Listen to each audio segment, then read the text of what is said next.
Evil blanket fish has awoken.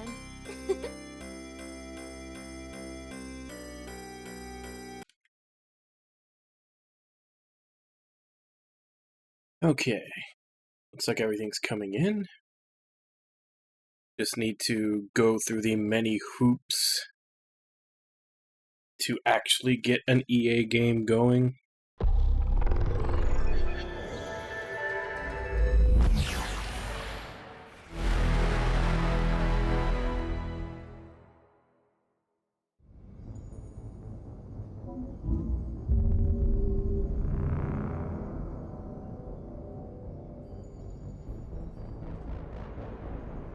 Okay, so the actual game should be starting up now.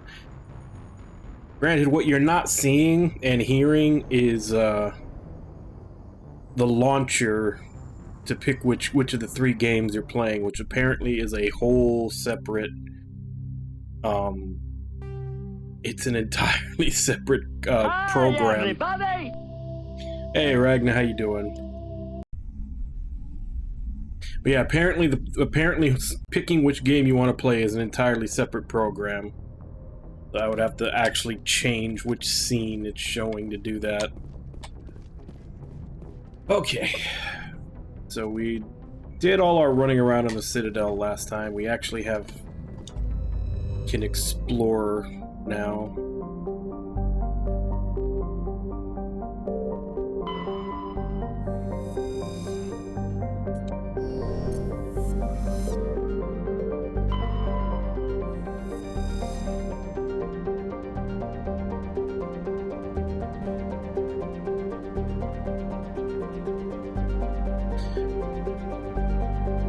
Cockpit of a Volus trading vessel. No signs of the rest of the ship, but the salvage team discovered one of the matriarch's Delingos writings in the ship's systems. Yeah, we did it on the Friday morning stream. Yeah.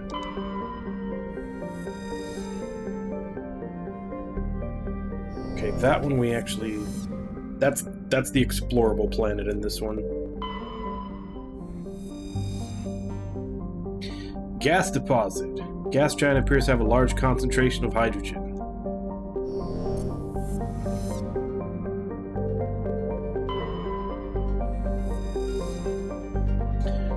The Ontario surface is uncomfortably hot. Its nitrogen-oxygen atmosphere and abundant shallow seas make it an ideal candidate for habitation by most known species. Unfortunately, the orbit of the moon of Thorol has been slowly decaying since the system coalesced. Its proximity is beginning to have tidal effects, and its dynamo-like revolution through Onarom's magnetic field is generating increasingly powerful electrical storms. While some have suggested this thing just... I want to frame that last paragraph, but it's either too far... Okay. While some have suggested emplacement of Mass Effect drives in an attempt to lighten the moon and correct its orbit, the scale of such a project, tens of thousands of drives, costing enough to bankrupt the governments of all the Citadel races, make it a pipe dream. A multiracial effort is underway to catalog and preserve the unique genetic diversity of Ontaron's vibrant young biosphere. Exogeny Corp and Heyuan Genomics represent the Alliance's share of the effort.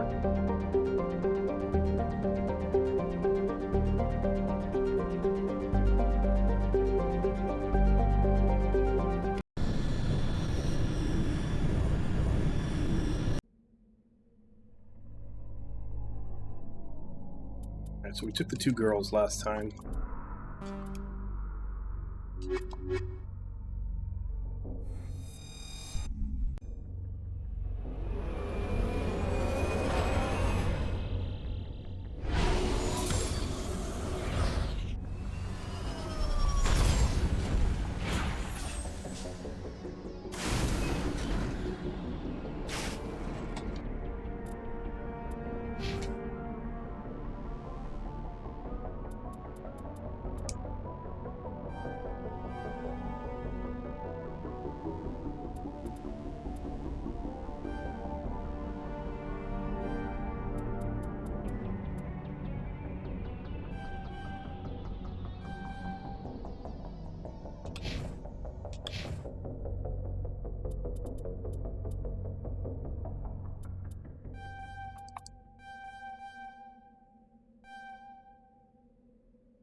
Alright, that was the whole reason I went there in the first place.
Alright, this thing's hostile.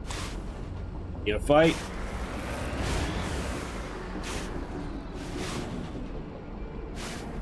Heading out. Alright, they don't seem to give a crap. I think we got him, Commander.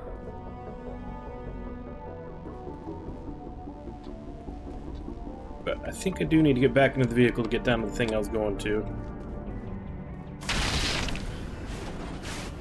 That was unintentional.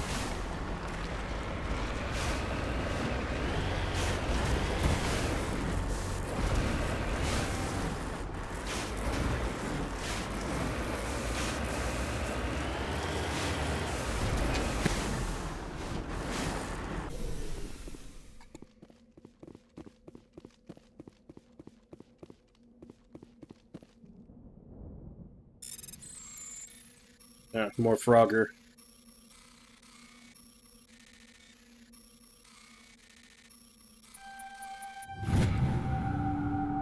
It's unclear what happened to this Turian. He had an ancient paper book with the Bosta Outpost insignia printed on the cover.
Electronic skill too low.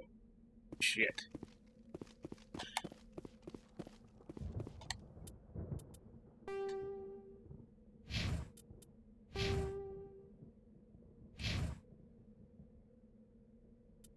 Oh, he doesn't even have electronics. Needs 7 points in first aid to get it. Shit, I guess we'll have to try to remember to come back later for that.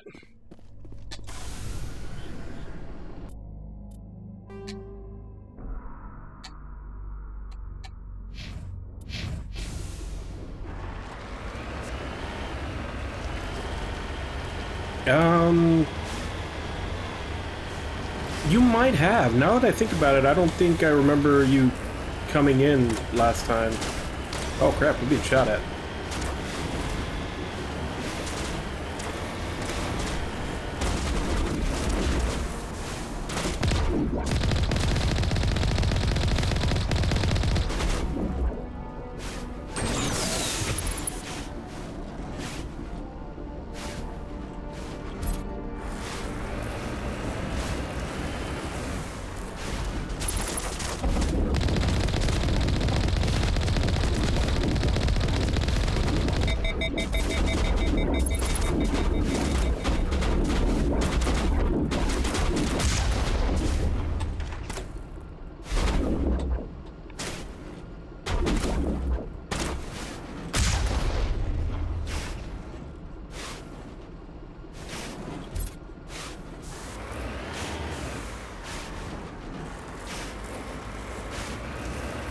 Yeah, I had a terrible day yesterday, too.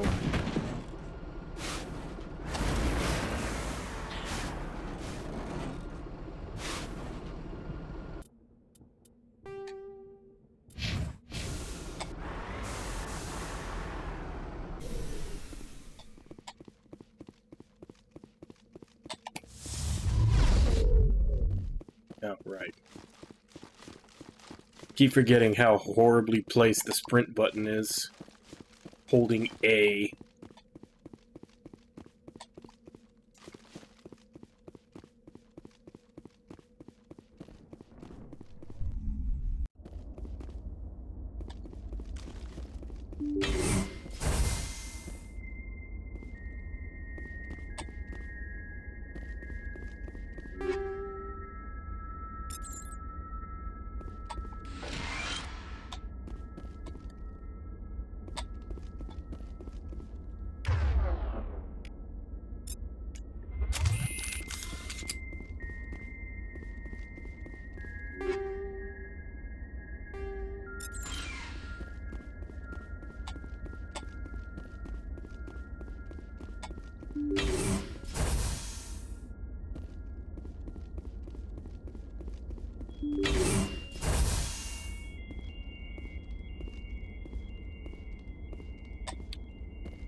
Damn it.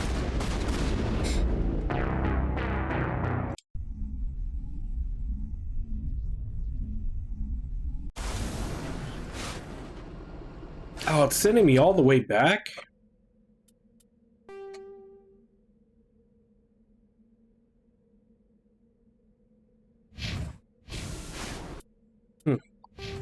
I guess maybe at least I can give him electronics so I can check that thing.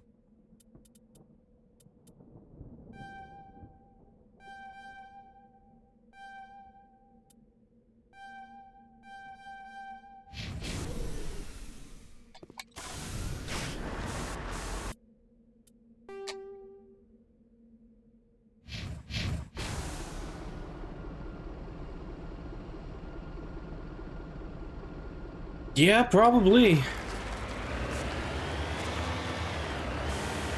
So is my stream starting like your oh shit button? Like if you see my stream start, you know you stayed up way too late?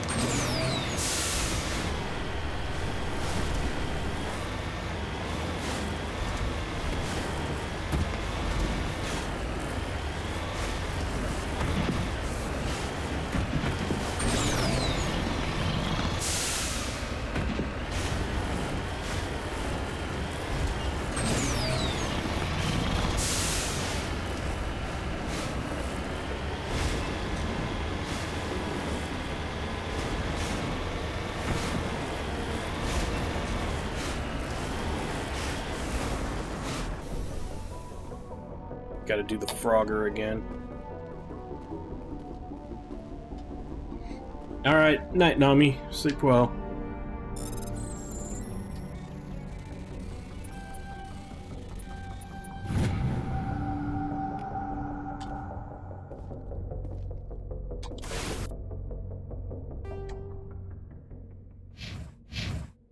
Alright, I didn't.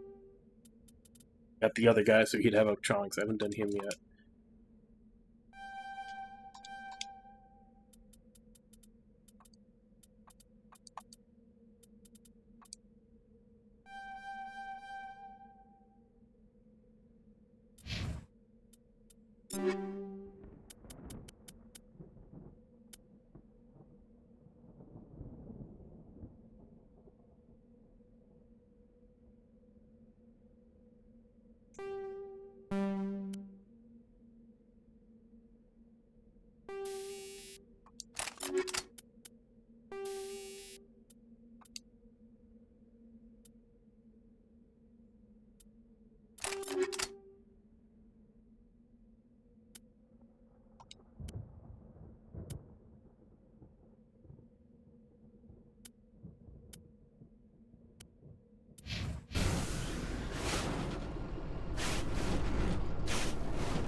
I'm having fun with it so far. Although it is, you know, I don't know. I don't know which of these planets I should be going to and which ones are like out leveled, or if that's even a thing. But like, I just went to this base up here and immediately got ambushed and murdered, which is why I'm having to do this stuff again.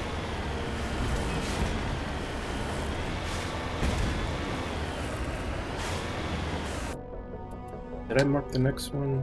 I did.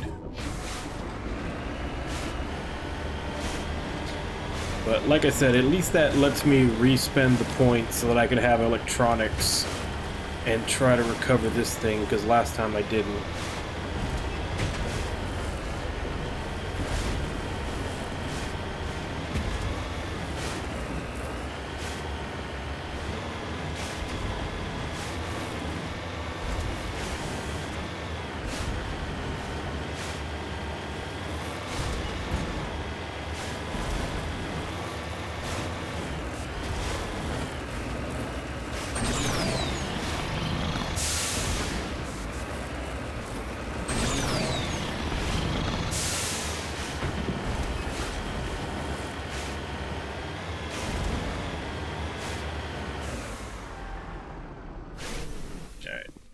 Let's see what you are, since I couldn't do this last time.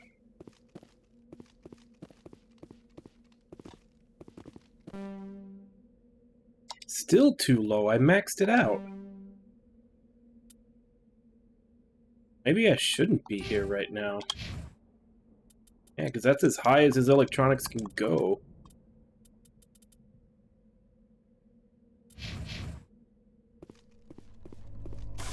No, we'll give that base one more shot. If we get murdered again, at least I know where that ambush is coming. If we get murdered again, we'll go somewhere else.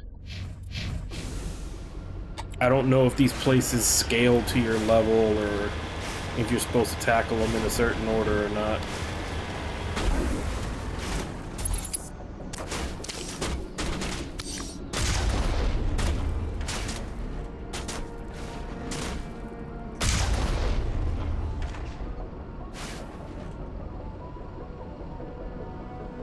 I think there were only 3 dudes last time. Guess if I get closer and they start shooting again, I know there was 4.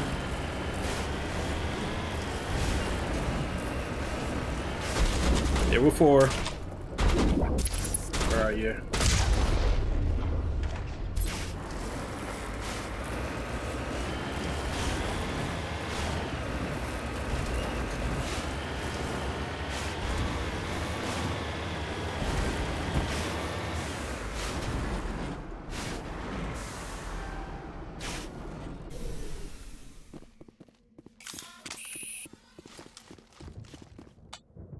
Can't loot bodies.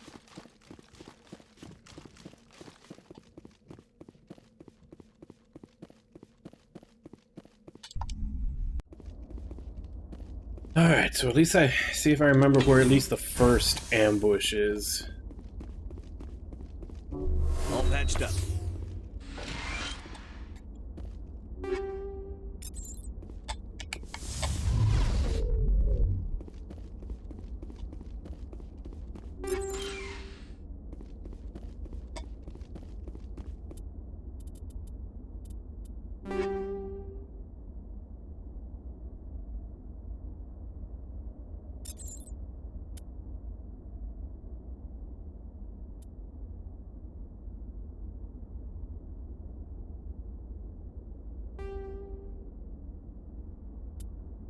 Oh, that's actually kind of nice. Just auto transfers the stuff over.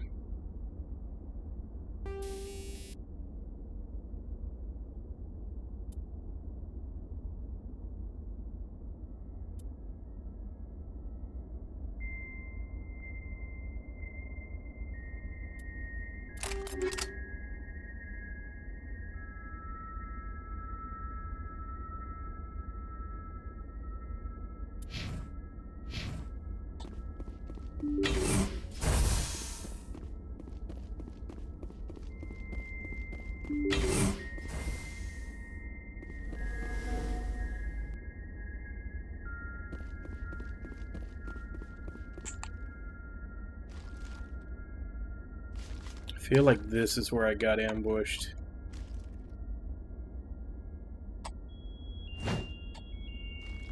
Oh yeah, you can see them all. That's a lot of dudes.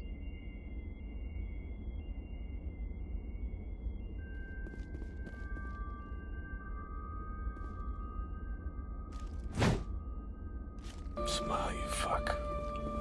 Hey, Ludlow.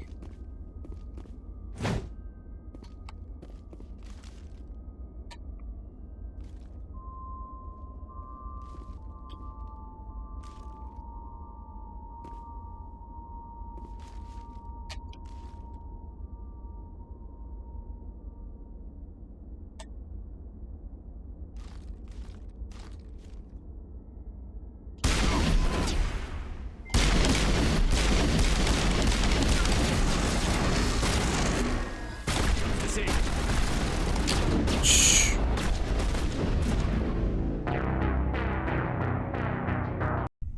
Okay. Yeah, there's a lot of them. And apparently getting unstuck from a cover position takes 1 billion years.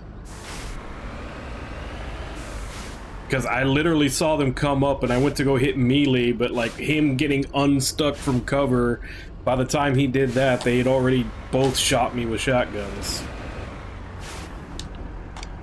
Yeah, we'll probably have to come back here later.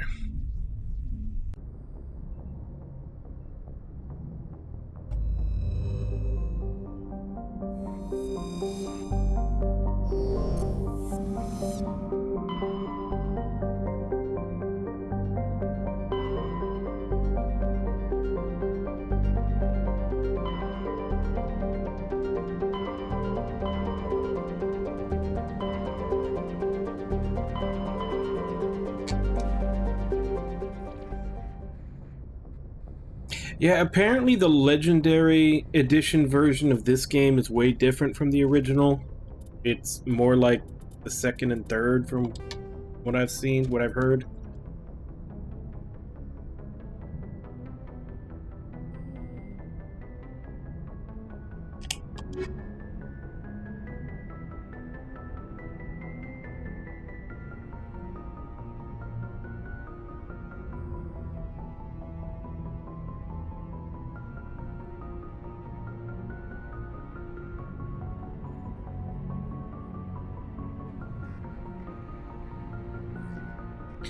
Hydra system of Argos Row.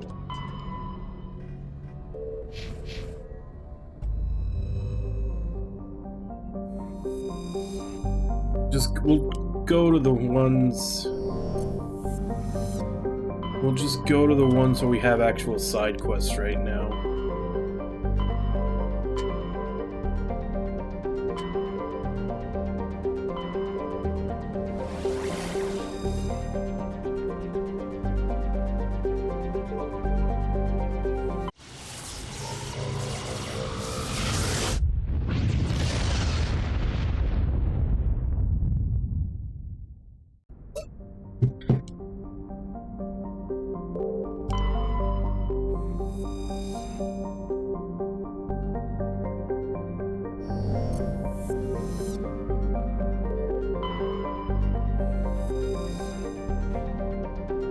Gas deposit, helium-3.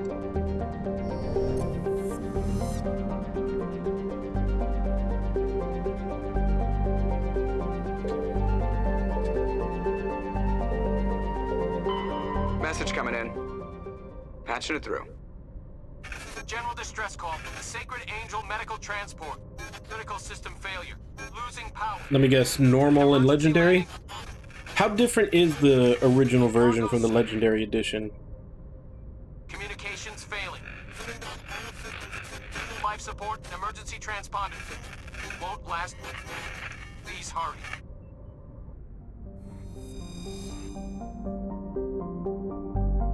Okay, this is the one that we land at. Let's survey the other ones first.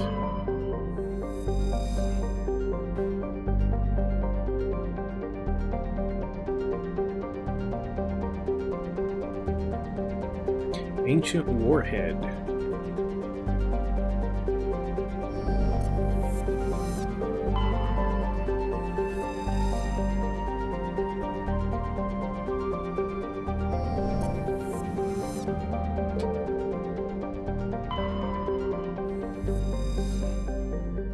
Level 2 heat hazard.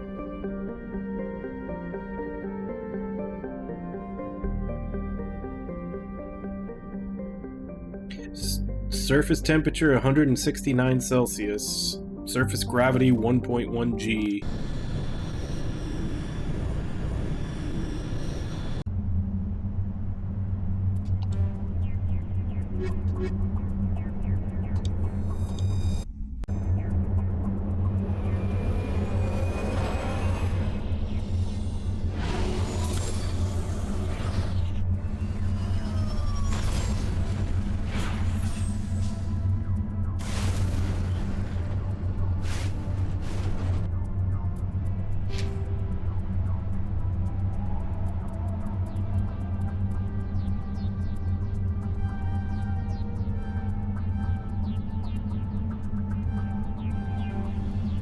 Ah, it went too far.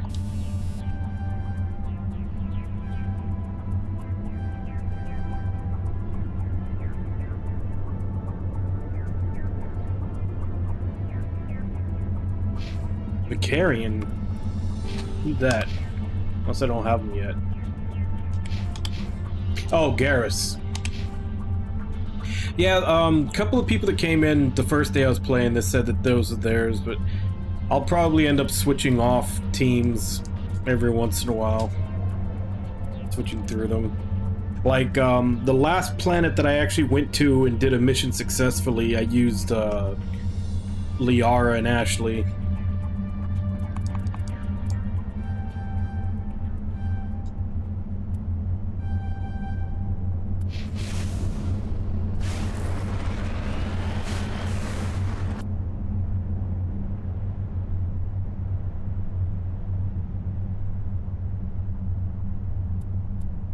I may have already fucked that up then. Is it to kill that dude that he was contracted to kill? Because that's like the one non-Paragon choice that I made was, what was his name? Fist? We meet him and, you know, Rex killed him and it was like the choice of whether to chew him out for it, and I was basically like, this guy told us we were gonna kill him when he joined, we were okay with it, why am I gonna give him shit for killing the guy when he said that's what he was there to do? So I let it slide, and that's like the one renegade choice that I made so far.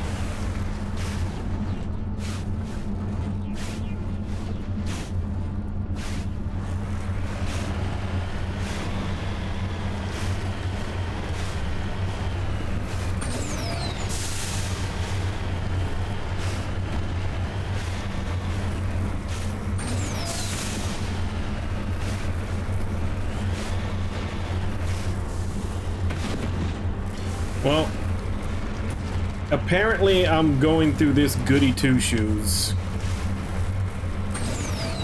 So I'll probably choose not to genocide. I think.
Searching the wreckage, you found a very old letter stamped with the Gothis colony insignia. Fortunately, the text is indecipherable.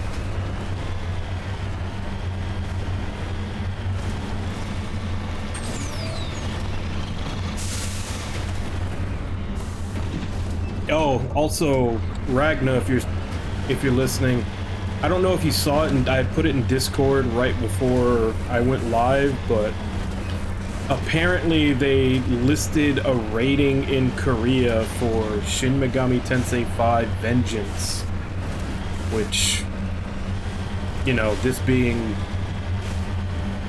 I can't remember if it's 2 or 3 years after the game came out, feels right about the time that we should be getting an enhanced edition. They took it down after, you know, people started reporting on it. But the timeline feels right that we should hear sometime soon about, like, the enhanced version coming out. And I assume that the enhanced version will probably come out on everything.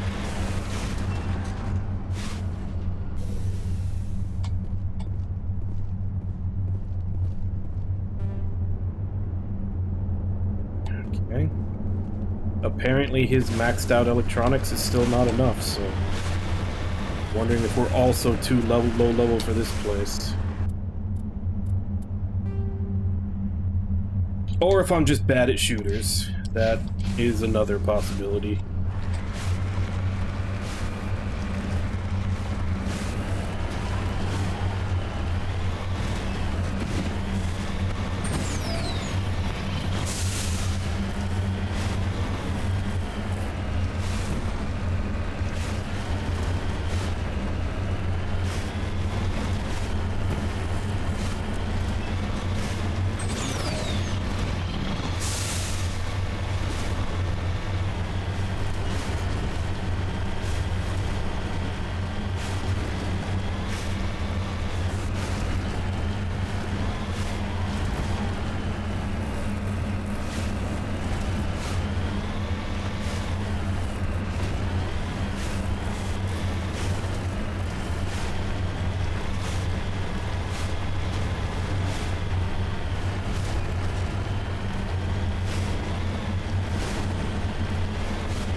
There's a wreck.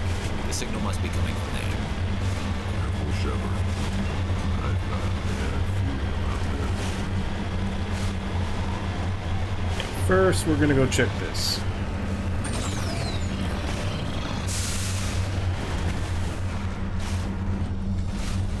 Where is it?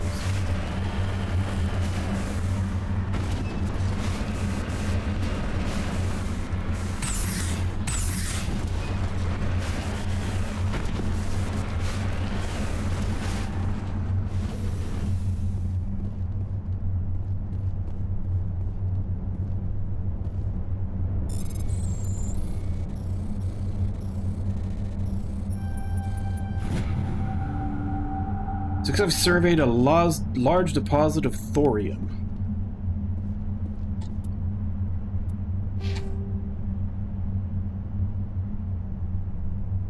So I need 1365 to level.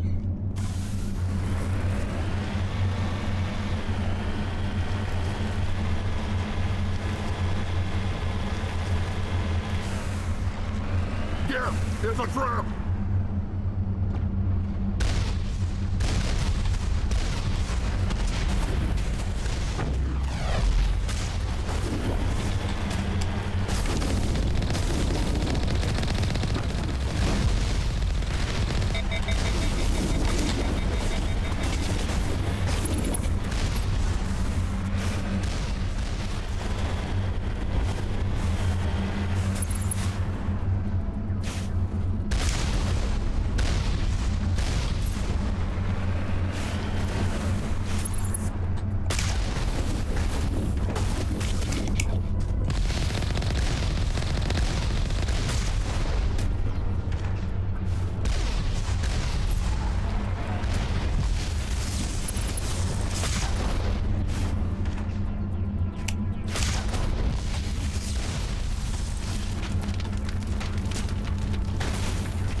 I wasn't looking at my health.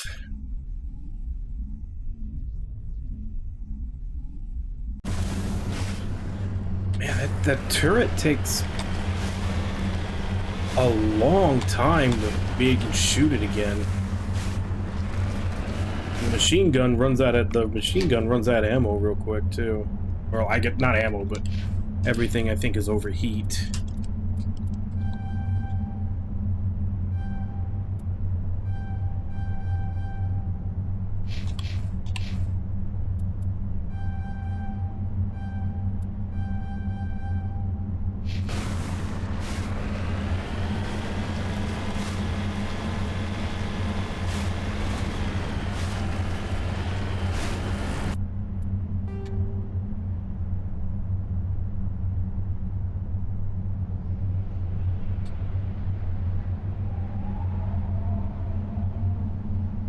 That's about the only thing, is that if you do die in a fight on a planet, like the last autosave is when you very first entered the planet. Can I manual save on here? I can. Okay. So let's go do the other stuff and save, just so we don't have to constantly do it over and over every time I get murdered.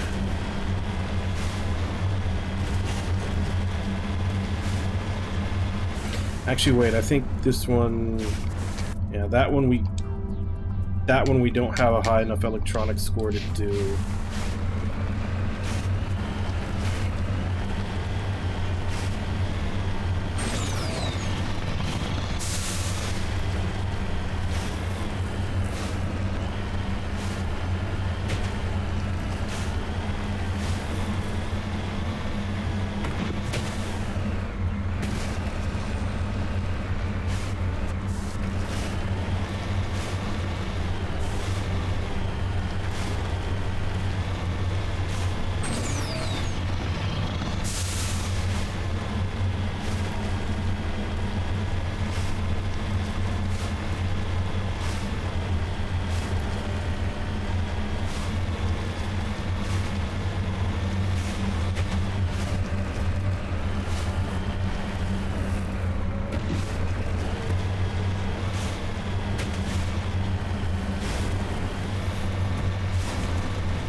Wait. Was it this one that we didn't have the high enough thing for? I think it might have been this one.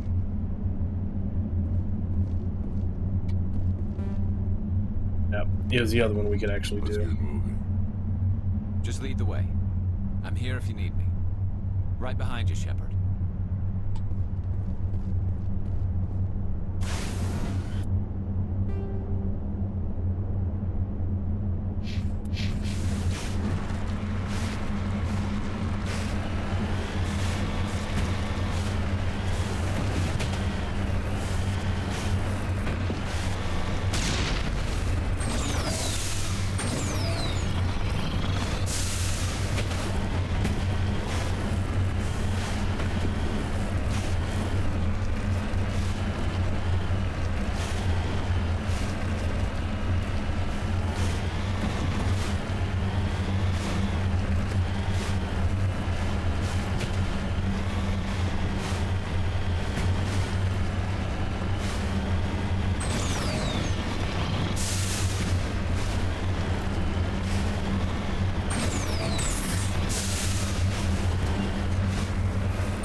On my way.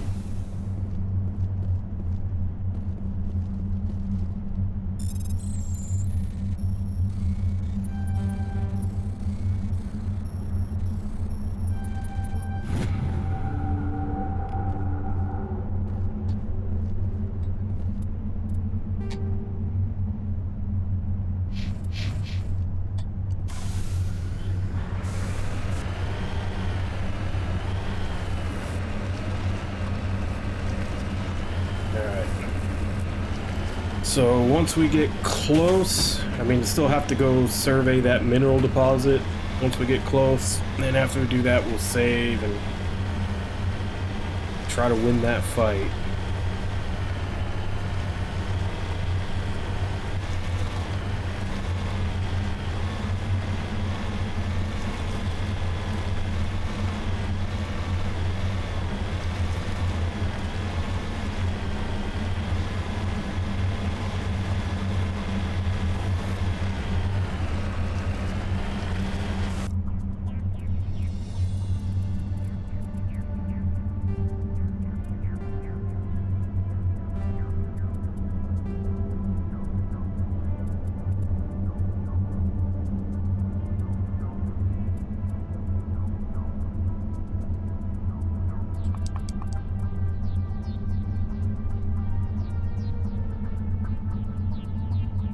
I don't suppose this will also work for the stick on the controller,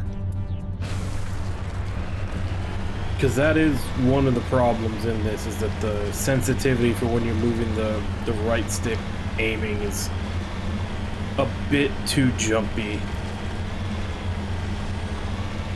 But I don't see a setting for that just for mouse.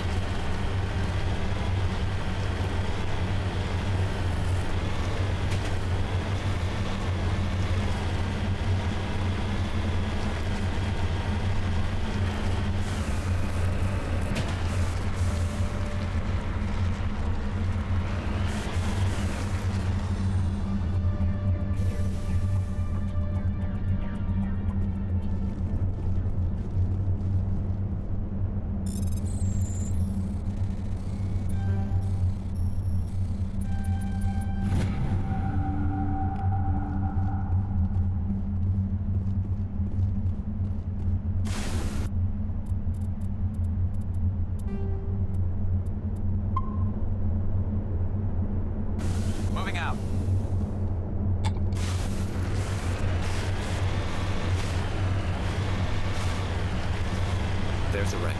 The signal must be coming from there. Here, there's a drone!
Alright, is that all of them?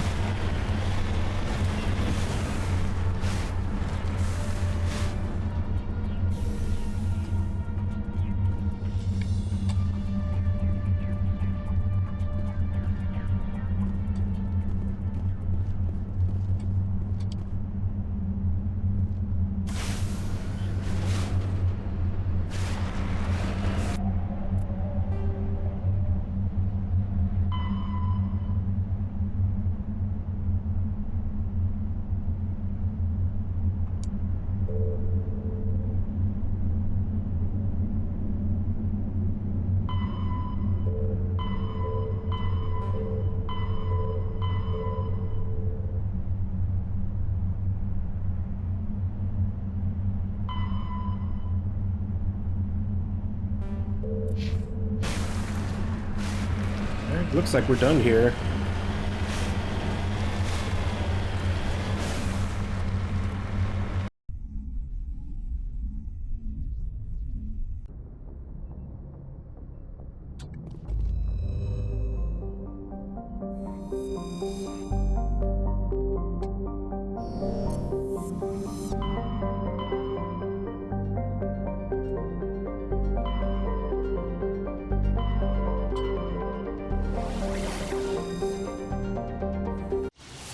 We got another side quest from here.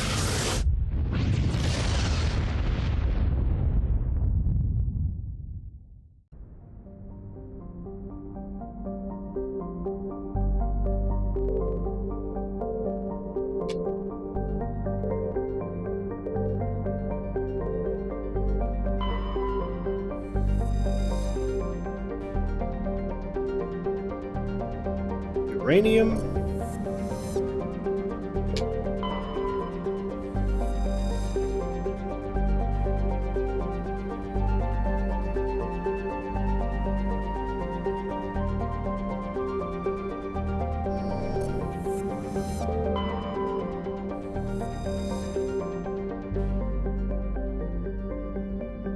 Hydrogen concentration.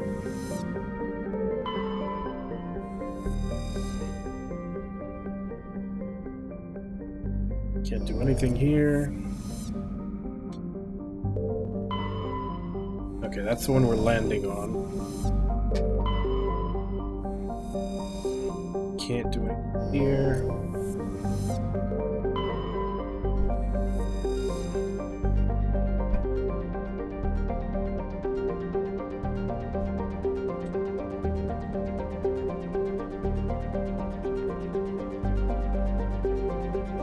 Surface temperature 8 Celsius, surface gravity 0.86 G.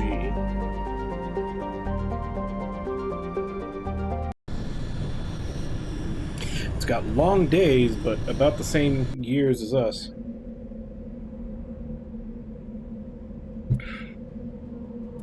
I haven't used him in anything for a while.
Okay, so it looks like he was actually our main electronics guy. Probably could have done the other thing with him. Where am I? Anomaly. Research base.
Oh crap, another one of these things.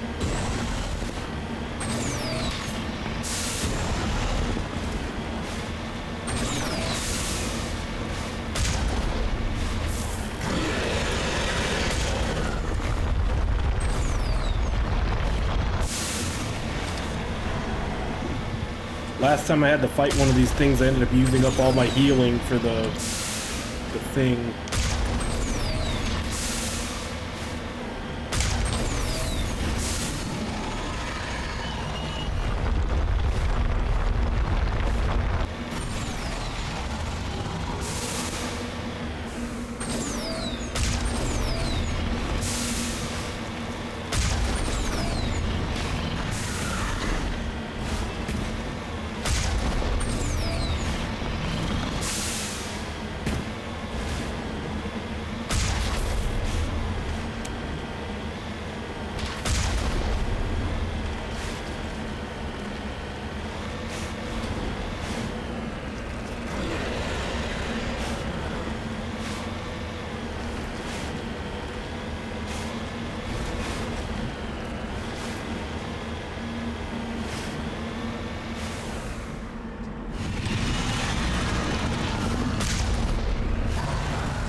How do I get more healing for...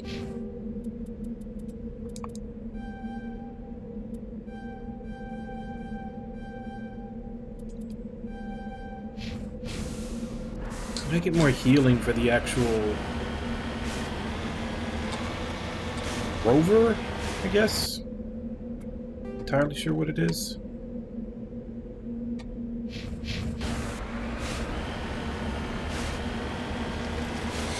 That wasn't even what I was looking for. That was like something else that popped up when I got close.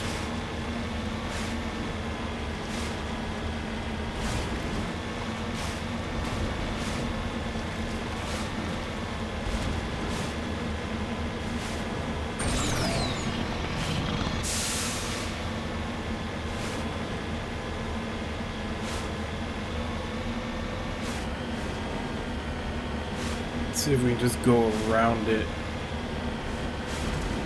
Yeah, because I think the first time I fought one of those things, I had to heal like 3 times to get through the fight. And I have no idea how to get more healing for the rover, so I've just kind of been on nothing ever since.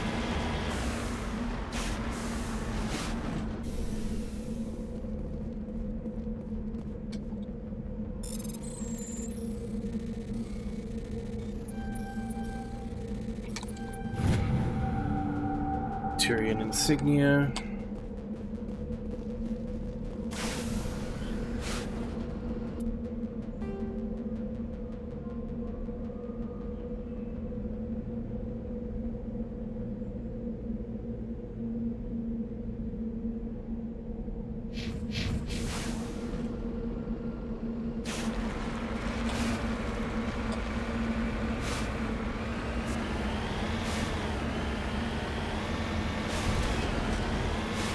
Go around the sandworm.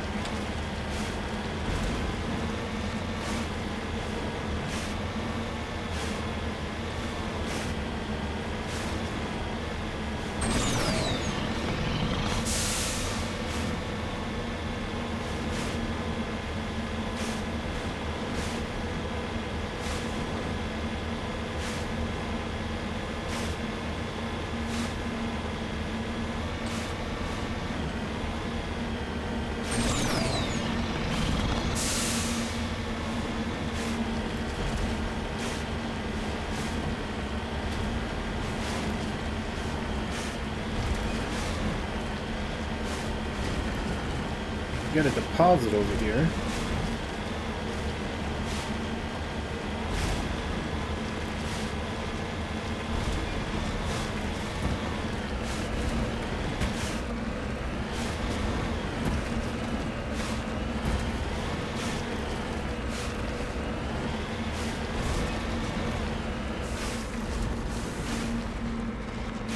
Where is it?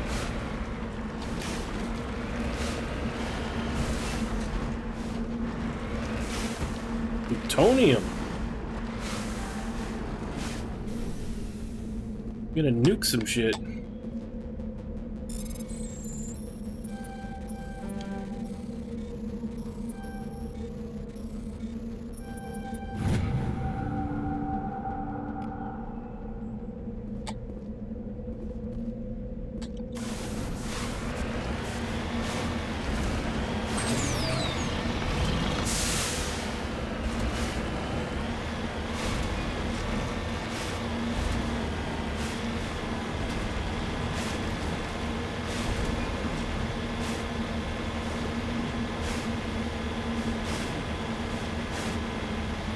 I see a red dot on the relic. Does that mean there's an enemy waiting for me there?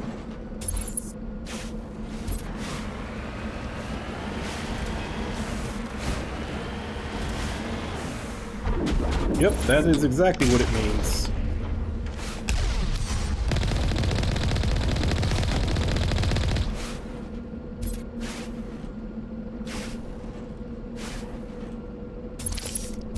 But all of them?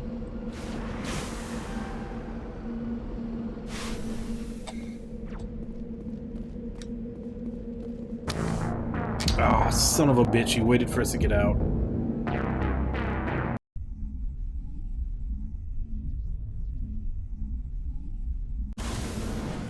Also, how did I get shot? The rover was in line, like his line of sight was broken by the rover. It should have taken the hit for me.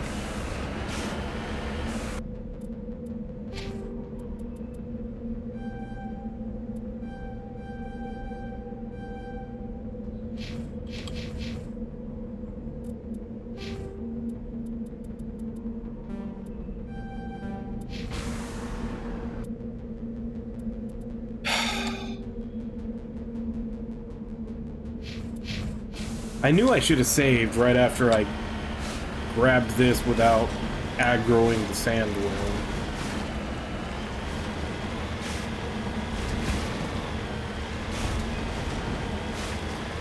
I gotta get in the habit when I'm on these planets to just save after I do anything, because it really sucks having to do this crap over.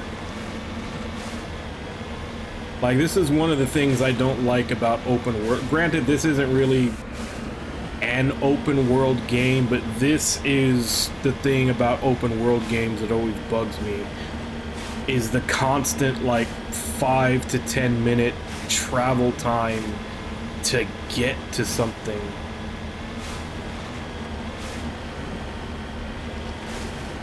And dying during an encounter and having to do stuff over again is just... it's multiplying that.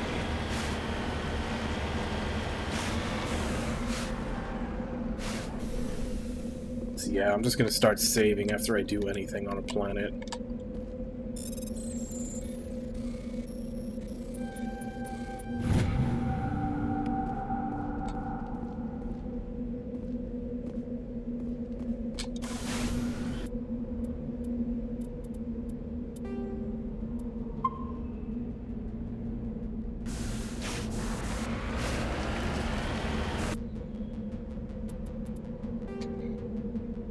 So I was heading here. There was that plutonium deposit on the way, so we'll grab that and then save again.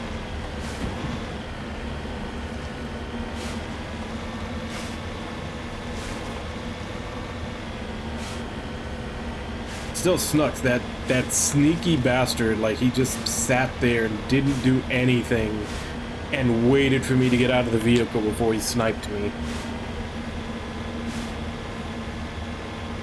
Because I waited a good 3 to 4 seconds after I thought I had killed everybody before I got out.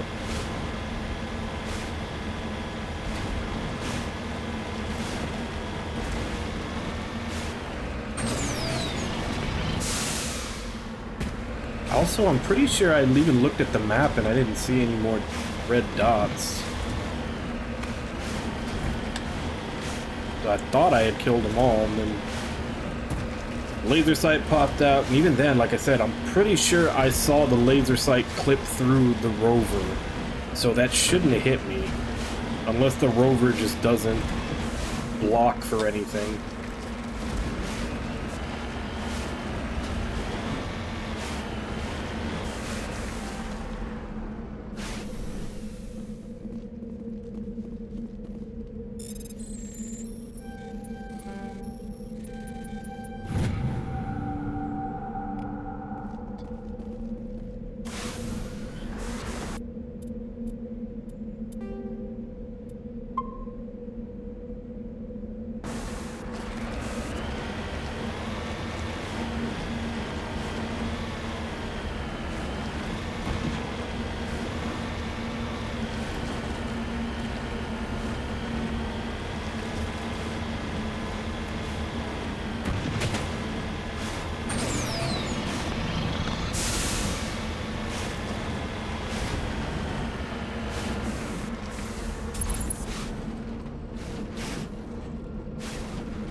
How?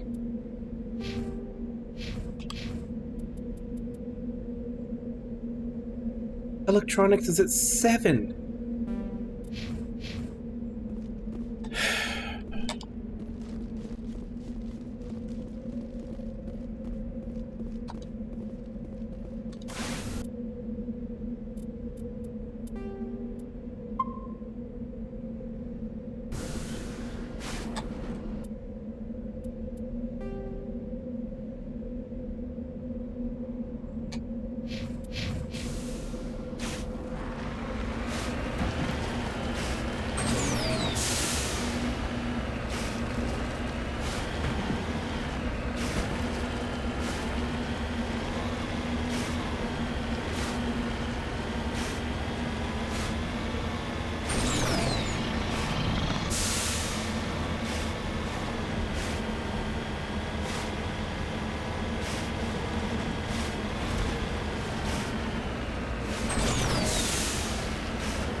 this not anything you can interact with?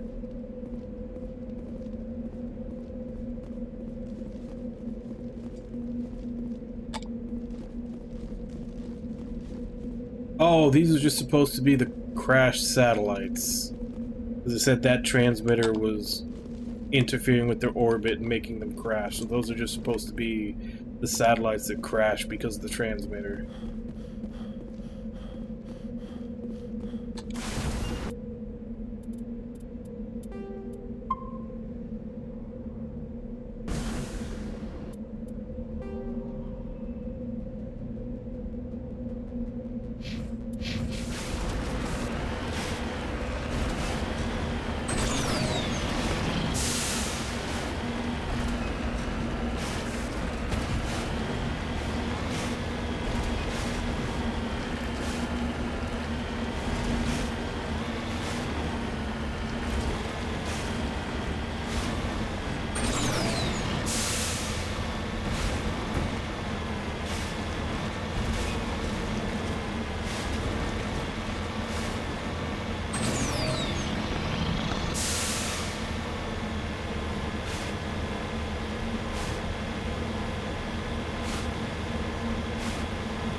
Everybody.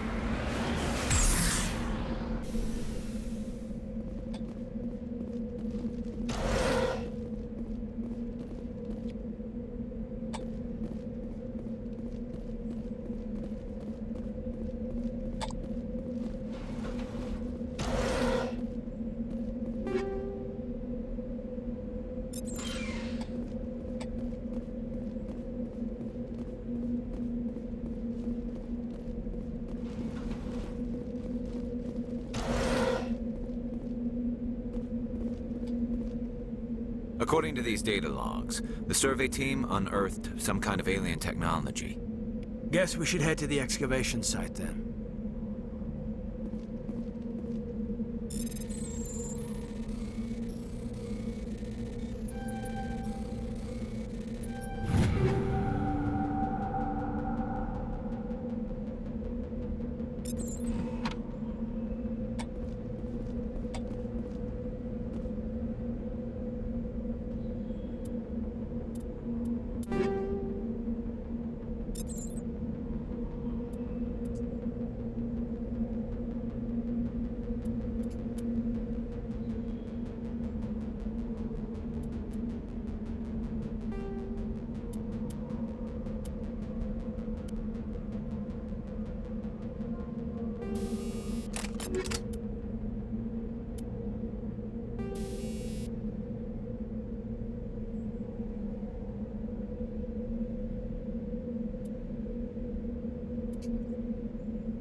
Heading out.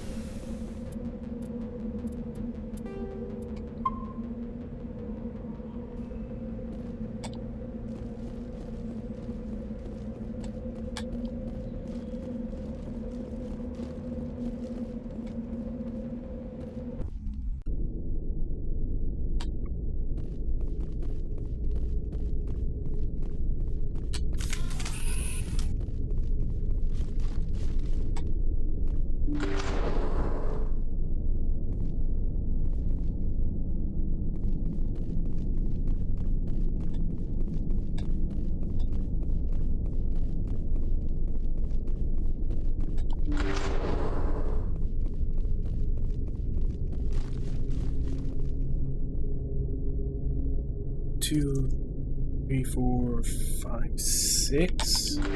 Over there!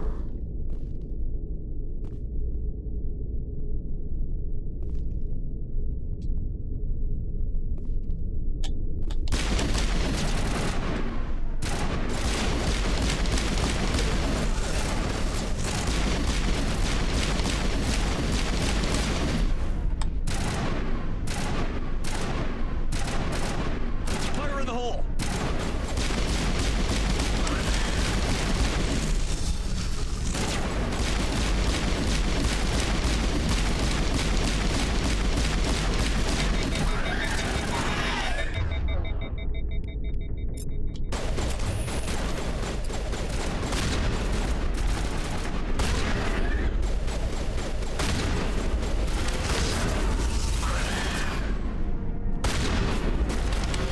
I've seen this before. Machine cultists.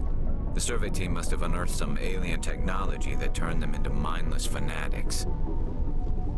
Whatever they found, it's long gone now.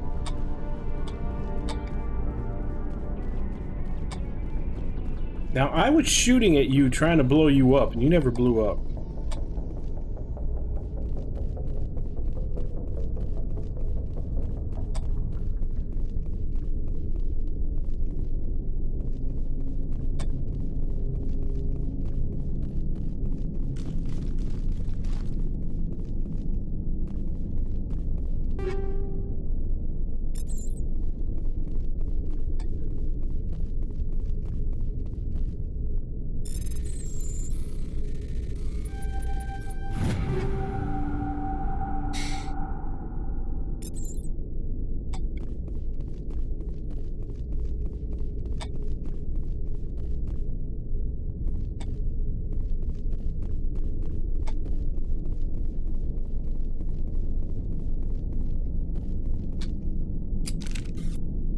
Have a map in here.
Seen this before.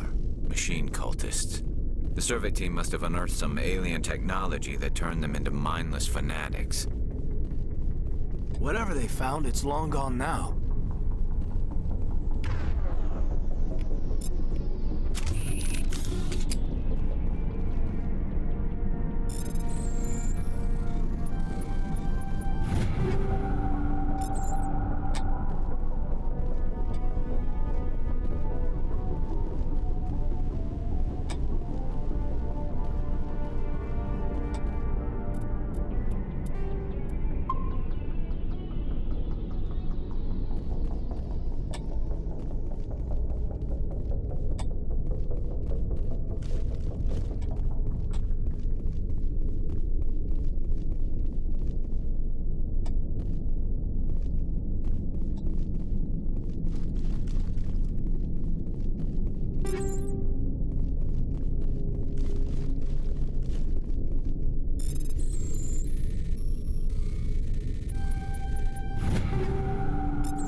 You sure that's all of them this time?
And those grenades take a long time to blow up.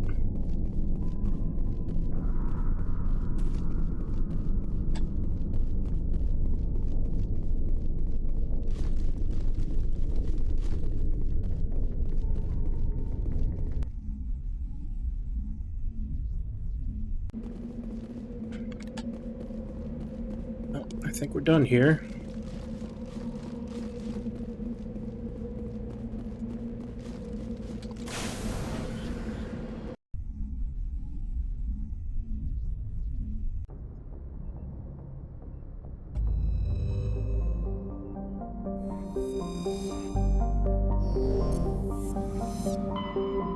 I think that's all the side quests that we, at least the like specific side quests that we have right now. All of these are just collectible stuff. Alright, so now we need to make a choice as to which of the 3 main quests we're gonna do first.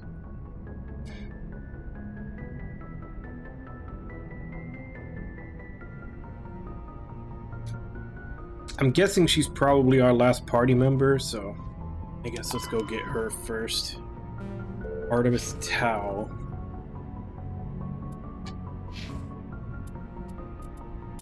See if any of those were upgrades.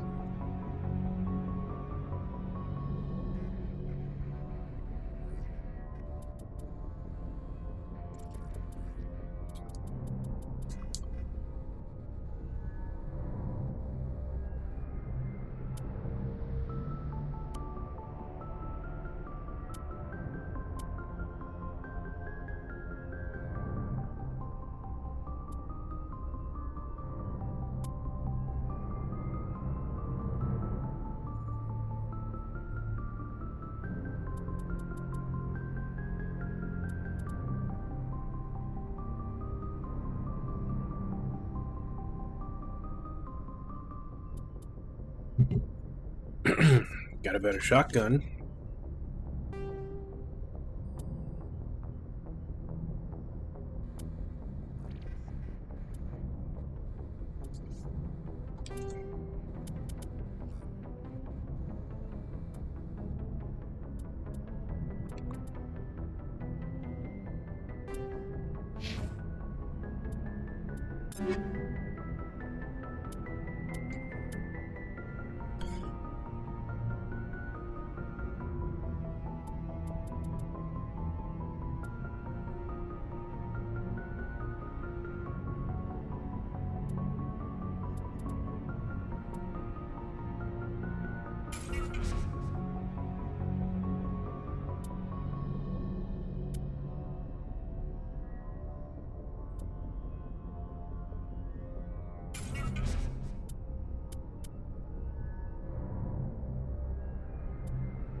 So am I the only one I can equip?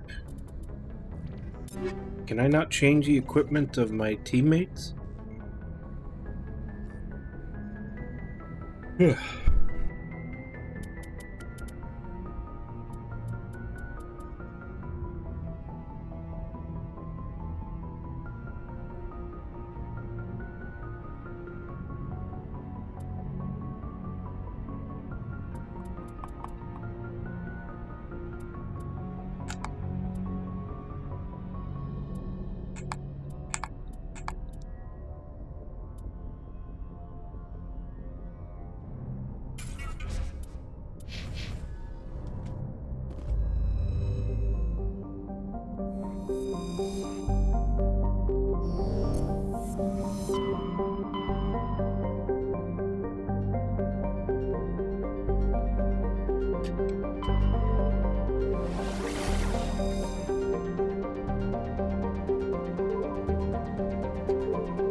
Hey, unit, how you doing?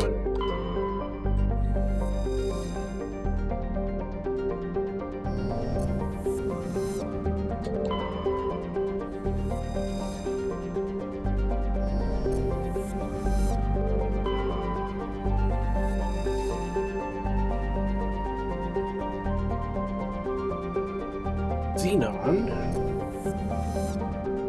That one we can land on. Actually, which one are we... Did it say which one in her...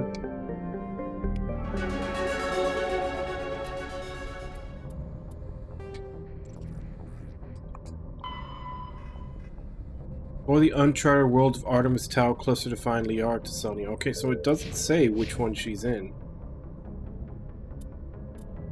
I'm doing okay.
Wait a minute.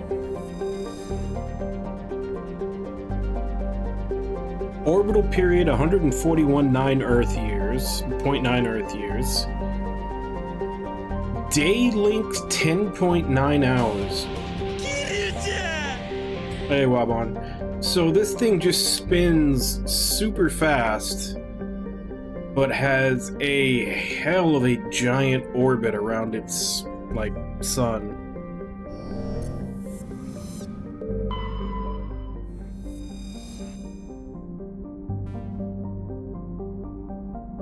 oxygen.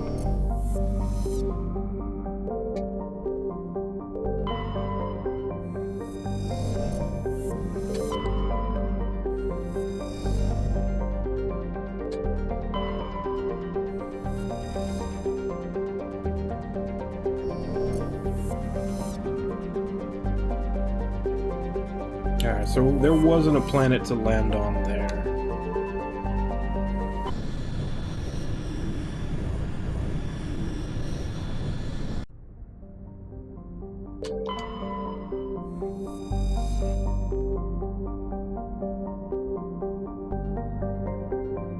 Negative 168 Celsius, damn.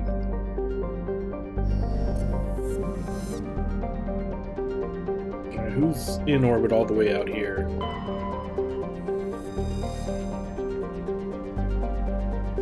$470.2 Earth years, but only a 16-hour day.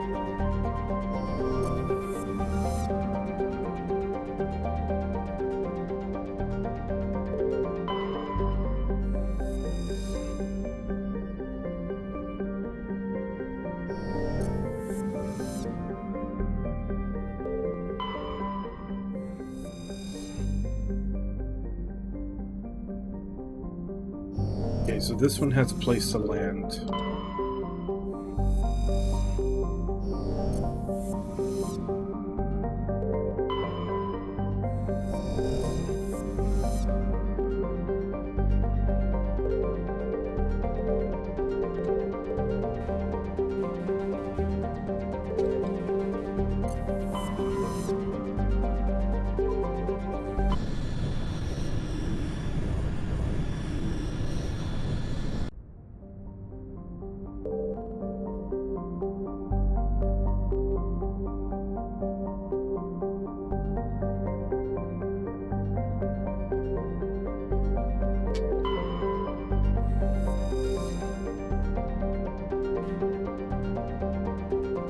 More plutonium.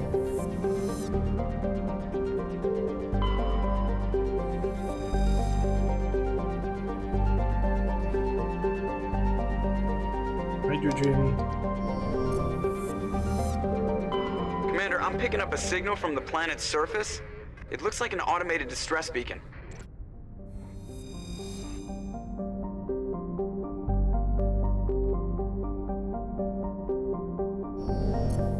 Yes, that's probably where Liara is, since we actually got a cutscene.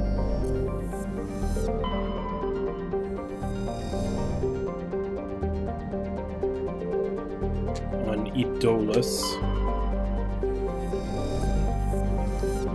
Okay, so there was planets we could land on here and here. I guess let's go check them out first.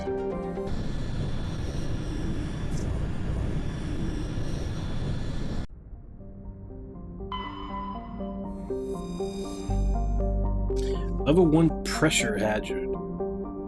Ammonia and oxygen.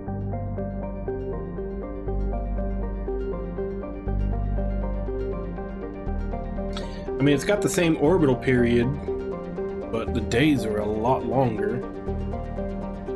0.9 gravity, surface temperature 25 Celsius. Isn't that like room temperature?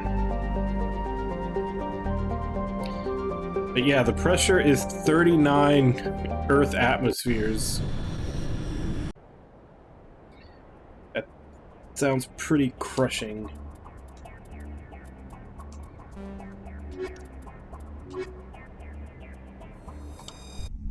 Let's take the girls out again.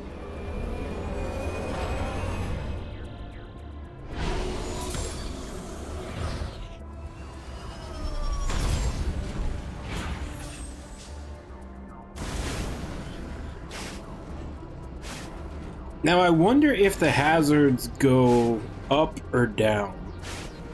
Because I was on that other planet that was like a level 2 heat hazard, and as you were out of the rover, like a little bar filled up basically how much you were getting cooked. I imagine this one will have a bar how much you're getting crushed.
I've been kind of rotating between taking the girls and taking the guys.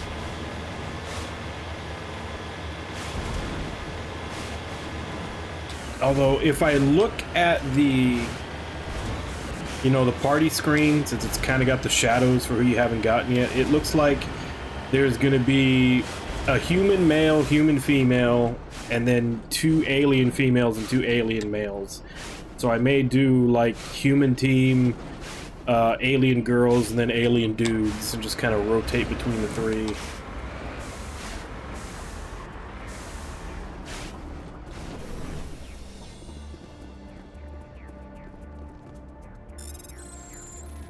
They really like this Frogger game, though, for, like, everything.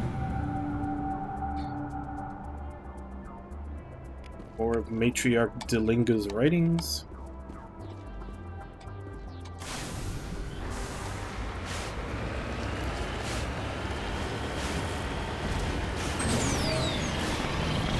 Yeah, like anytime you're interacting with anything, it's basically that same mini game, which is just like Frogger, but in a circle instead of straight across.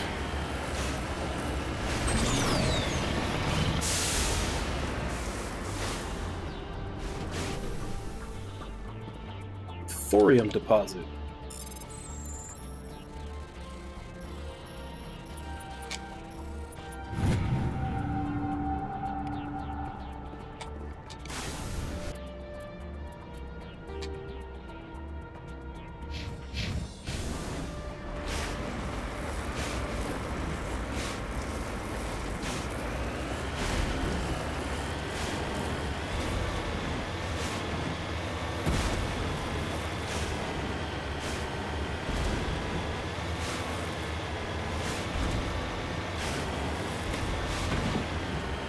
Yeah, that's what I was thinking too. Either that, or maybe they had planned multiple different mini games for the different things you do, and time constraints didn't work out, so that's why you just end up having Frogger for everything. Ooh, there's enemies here.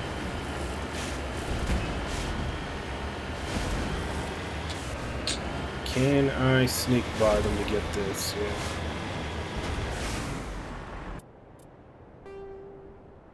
Yeah, it looks like they're right. Well, it does say Stronghold. I guess that makes sense. There'd be enemies there. So yeah, I'll definitely have to save after I grab this over here. Actually, I should probably save anyway, just in case there's a surprise. Another damn sandworm or something that murders me when I get over there.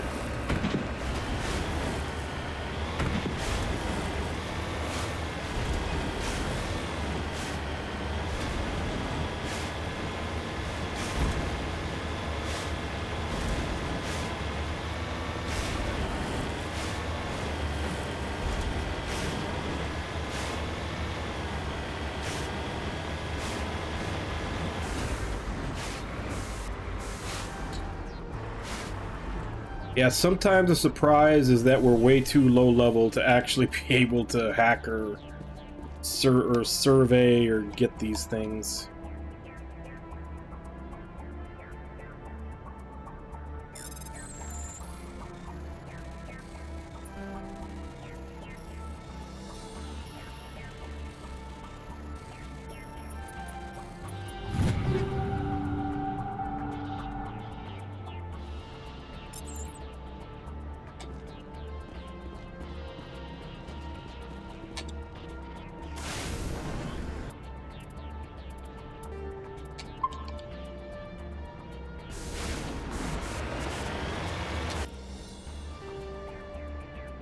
Alright, let's go see about hitting up the Stronghold.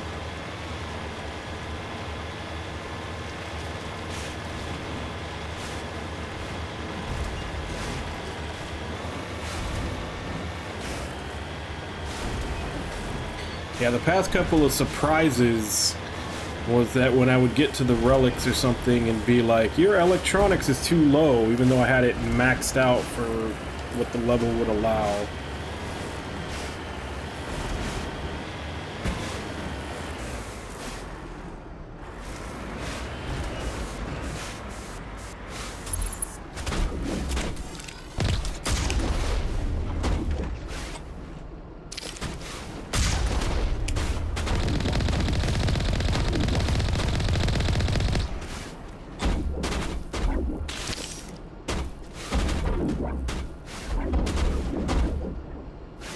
Damn it, the aiming with the stick is so jumpy.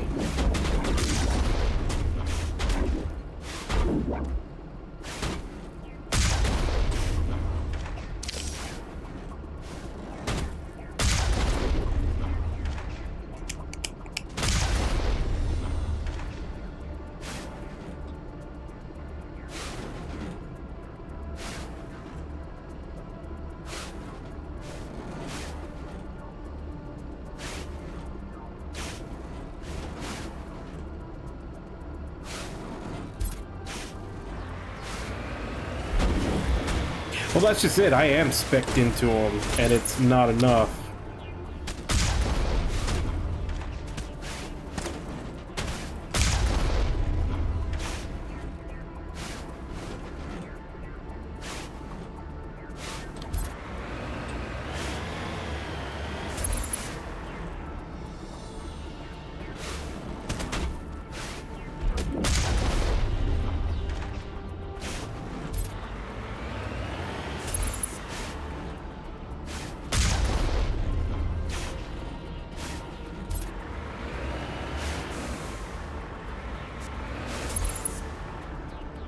I wonder if you get more experience for killing these guys on foot.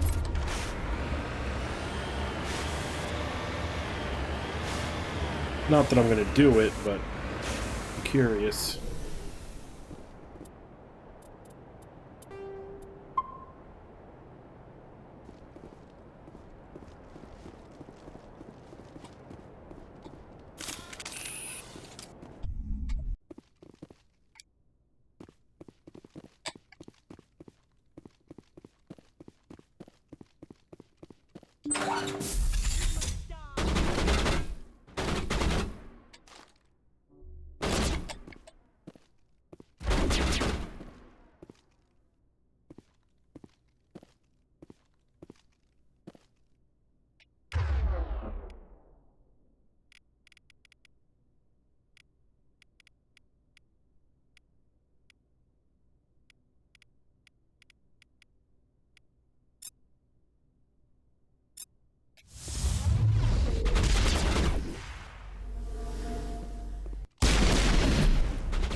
Where's my explosive shot? Is that Carnage? Is that one? It's the enemy.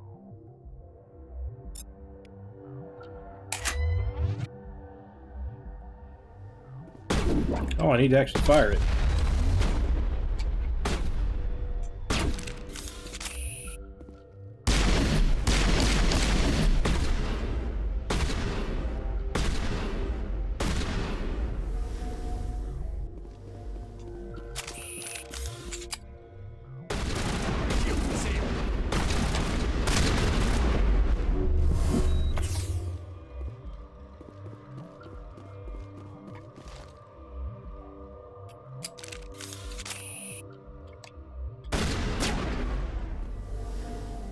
Go, go, go!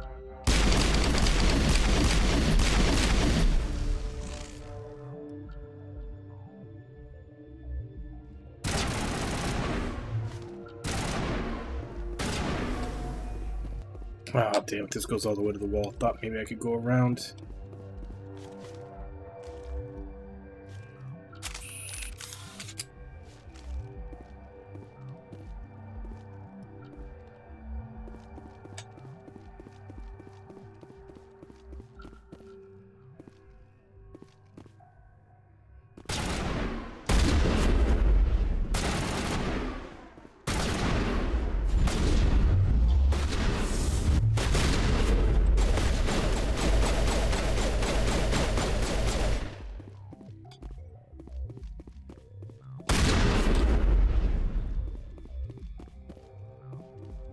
Negative contacts, Commander.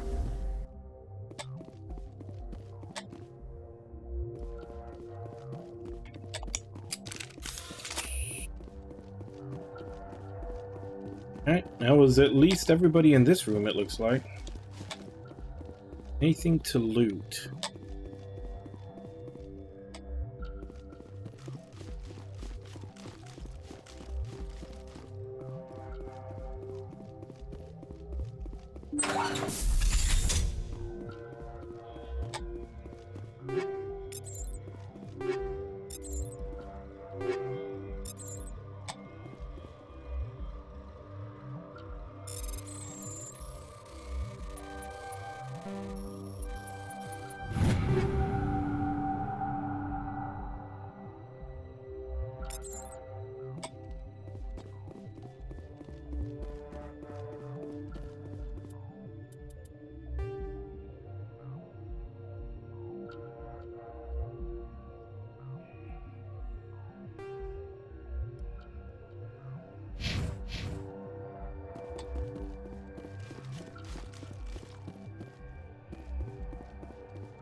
Wonder why it had a plot marking on that thing.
This is hardcore Frogger.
So I assume that evidence is what we came here for.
Embassy Lounge on the Presidium level.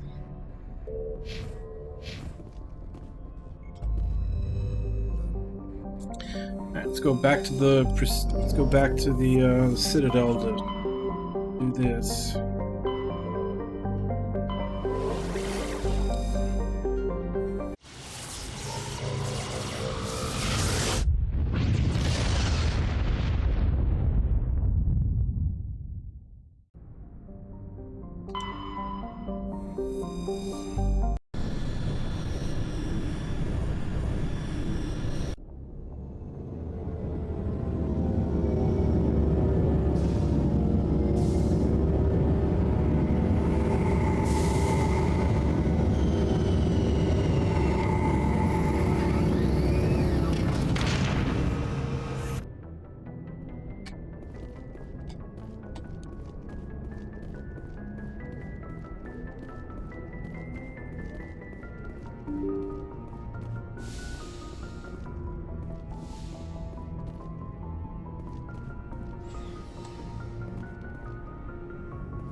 Don't exactly, and I just realized I don't exactly know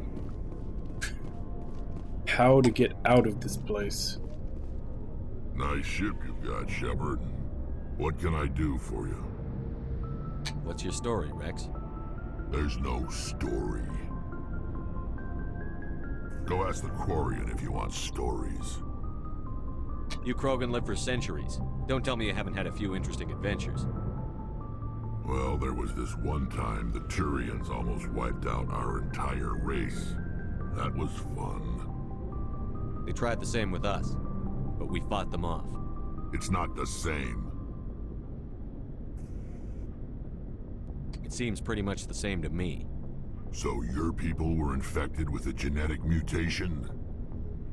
An infection that makes only a few in 1,000 children survive birth? And I suppose it's destroying your entire species? I suppose it isn't all the same. I don't expect you to understand, but don't compare humanity's fate with the Krogan. Sorry, Rex. I wasn't trying to get you upset. Your ignorance doesn't upset me, Shepard. As for the Krogan, I gave up on them long ago. The genophage infected us, but it's not what's killing us. So long, Rex. Oh, crap. I thought that was just, like, I thought that was like, I see, you know, tell me more, not I see, end the conversation.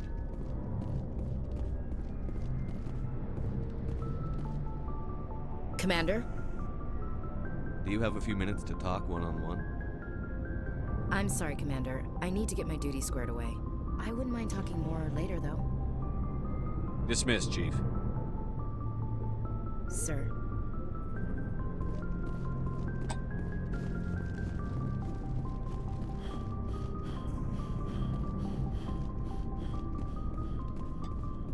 Hey, Commander. Looking for some extra supplies before you head out? What have you got? Whatever you want. Armor, weapons, mods. It's not standard Alliance issue, but that's not necessarily a bad thing.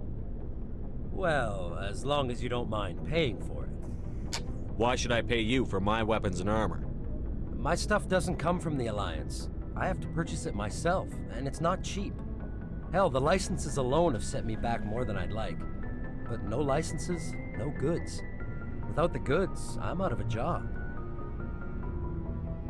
Let's see what you've got. You bet, Commander. I was about to say, didn't I buy a bunch of licenses for him? I assume they're for him.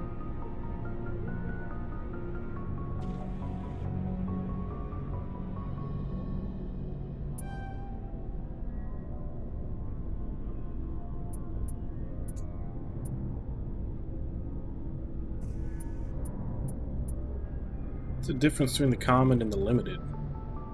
Same price.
Thanks for bringing me on board, Commander.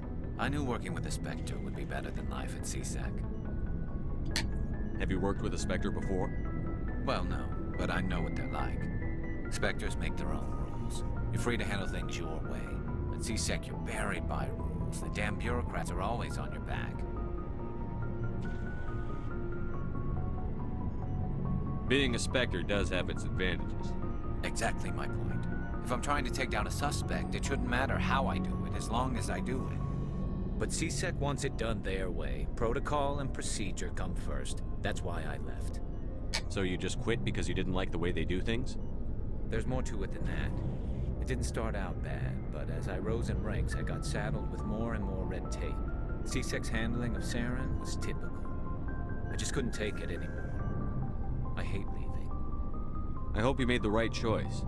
I'd hate for you to regret it later. Well, that's sort of why I teamed up with you. It's a chance for me to get off the Citadel, see how things are done outside CSEC. Either way, I plan to make the most of this. And without CSEC headquarters looking over my shoulder, well, maybe I can get the job done my way for a change. If getting the job done means endangering innocent people, then no. We get the job done right, not fast. Got it? I wasn't trying to. I understand, Commander.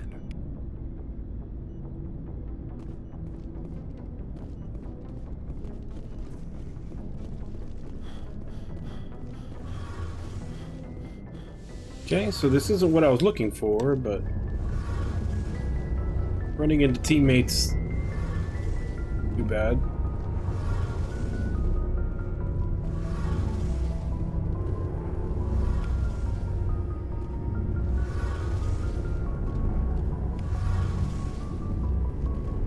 Your ship's amazing, Shepard. I've never seen a drive core like this before. I can't believe you were able to fit it into a ship this small. I'm starting to understand why you humans have been so successful. I had no idea Alliance vessels were so advanced. The Normandy's a prototype. Cutting-edge technology. A month ago, I was patching a makeshift fuel line into a converted tug ship in the flotilla. Now, I'm sitting on board one of the most advanced vessels in Citadel space. I have to thank you again for bringing me along. Traveling on a vessel like this is a dream come true for me. I had no idea you found ship technology so interesting. It comes with being a Quarian. The migrant fleet is the key to the survival of my people. Ships are our most valuable resource. But we don't have anything like this. We make do with cast-offs and second-hand equipment. We just try to keep them running for as long as we can. Some of the fleet's larger vessels date all the way back to our original flight from the Geth. I can't believe your fleet's still using ships that are 3 centuries old. They're constantly being repaired, modified, and refitted. They aren't pretty, but they work. Mostly. We've tried to make ourselves as independent as possible on the flotilla, grow our own food, mine, and process our own fuel. But some things we just can't make on our own. A patch to maintain the hull integrity requires raw materials we just don't have. That's why our pilgrimages are so important. I want to know more about the pilgrimage. When my people reach maturity, we leave our birth ships and seek acceptance with a new crew. It's necessary to maintain genetic diversity among the fleet. But no ship wants to accept someone who will be a burden on them. So, to prove our worth, we embark on a pilgrimage. We set out alone, leaving the flotilla and our families behind us. We only return once we have found something of value we can bring back to the fleet. This is presented as a gift to the captain of the respective ship we wish to join. If the gift is accepted, we are welcomed into the crew. Can a captain choose to reject the gift? That doesn't happen often. Most captains are eager to increase the size of their crew. It increases their own standing in our society. Even when a gift is not particularly valuable, the captain usually accepts it out of a sense of tradition. However, there is a stigma to presenting a substandard gift. It's not the best way to make a good impression on a new community. Most pilgrims don't return until they find something worthwhile. I want to talk about something else. Like what? Tell me about your people. Our lives aren't easy. Resources are scarce, and we are constantly on the move. Everything we do must in some way contribute to the continuation of the migrant fleet. There are 17 million Quarians in the flotilla, and each of us relies on the others for survival. The bonds among my people are strong. Unfortunately, we have had to surrender many of the freedoms and civil liberties other species take for granted. What kind of freedoms? Well, it's illegal for parents to have more than one child. If our population grows too much, it would strain our resources to their breaking point. Of course, we also can't allow our numbers to become too few. If our population is in decline, the rule against single births is temporarily repealed. In extreme cases of population decline, incentives are even offered to encourage multiple births, though the Conclave hasn't had to take such measures in nearly a century. That's your government. The Conclave is our civilian branch of government. Each ship can elect a representative to serve on the Conclave and make decisions that affect the fleet as a whole. On matters that affect an individual ship, however, the captain has the final say. It's a tradition that dates back to the early days, when the fleet was governed by martial law. Fortunately, most captains nowadays are smart enough to have an elected council from their crew to give them advice and guidance. So the ultimate power rests with elected officials. In practice, the Conclave and the respective council for each ship tend to set the rules that govern our daily lives. But in theory, we are still under military jurisdiction. The 5 top-ranking military officials in the fleet serve on the Admiralty Board. These 5 have the power to overrule any decision by the Conclave in case of emergency. To do so requires unanimous agreement among the Admiralty, and they can only do this once. After that, the entire board must resign their posts. It's a safeguard that served us well. In nearly 3 centuries, the Admiralty Board has only overruled the Conclave 4 times. I should go. See you later.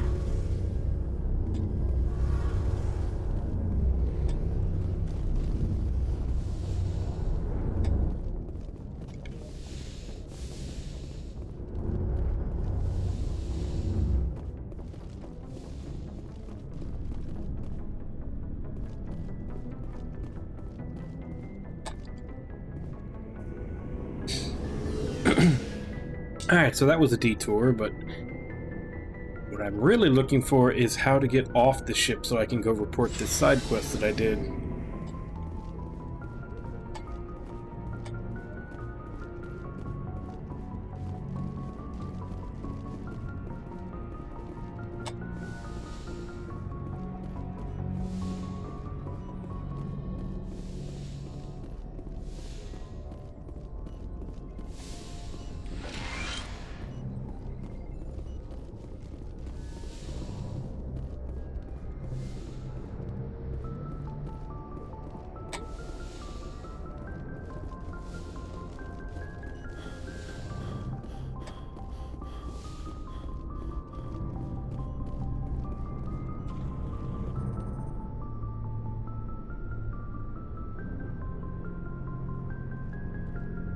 Anything you need, Commander?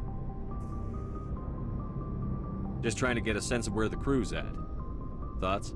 I've wasted enough of your time for now, Commander. We'll have time for personal debriefings later. What's your opinion on the last mission?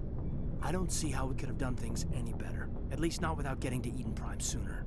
And we were on the scene faster than any other Alliance ship could have been. We'll talk another time, Lieutenant. Commander?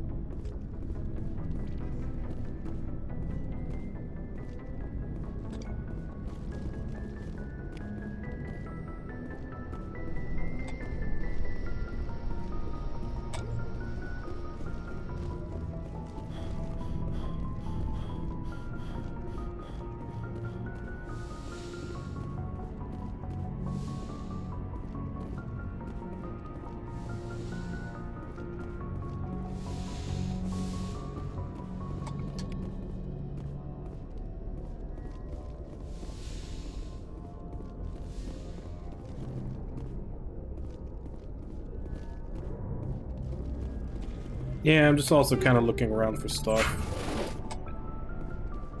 You know, those little 26 XP do add up after a while.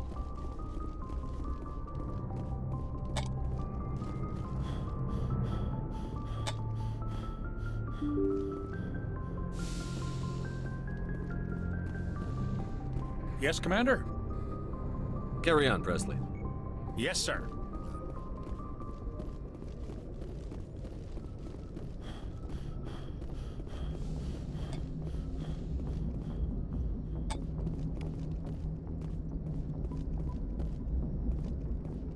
Commander, something you need? I have to go. Yeah, I already talked to him before.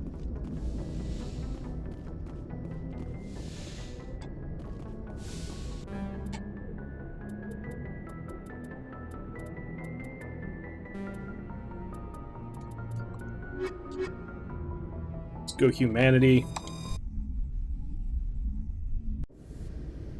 Although I'm pretty sure. Equalizing interior pressure with exterior atmosphere. Logged. The commanding officer is ashore. Exo Presley has the deck. Basically just here to go turn in that side quest. So, Williams, you happy you signed on with Commander Shepard? I'm not sure, Lieutenant. Every time I think I have a handle on things, the universe banks hard to port. Well, don't let anybody know. A big gun and a confident attitude will get you through a lot in life.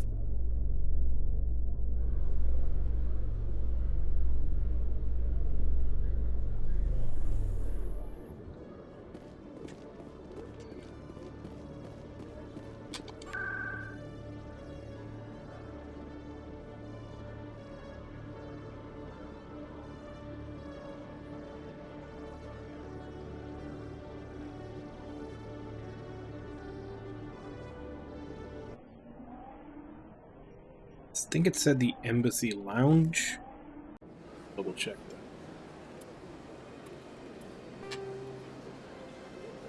that. Embassy Lounge on the Presidium level.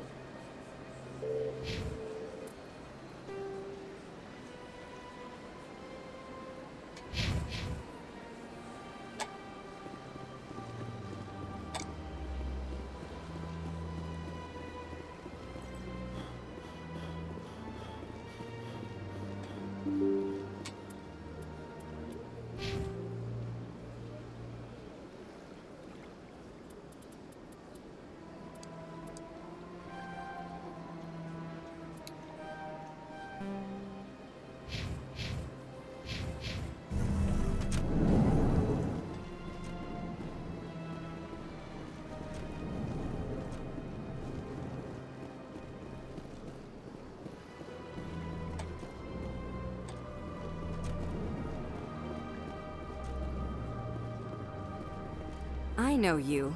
You're Commander Shepard, the human Spectre. Is there something I can do for you? You're Nassana, right?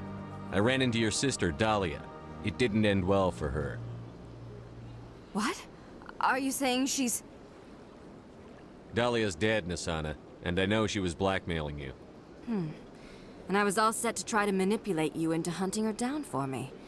But I guess that won't be necessary now, will it? You wanted your sister dead?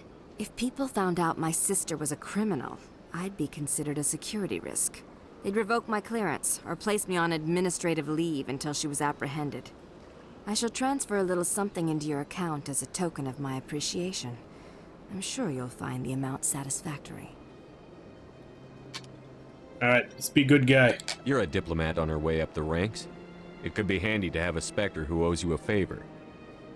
You make a good point. Anyone can come up with credits, but I can give you authorization to purchase prototype Asari mods. I will get you added to our manufacturer's preferred client list. I think you'd be very interested in what they have available. Goodbye, Shepard.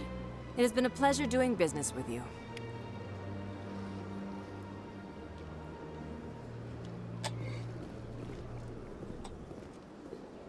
So does that mean I can buy them from the guy on my ship, or do I have to go to a special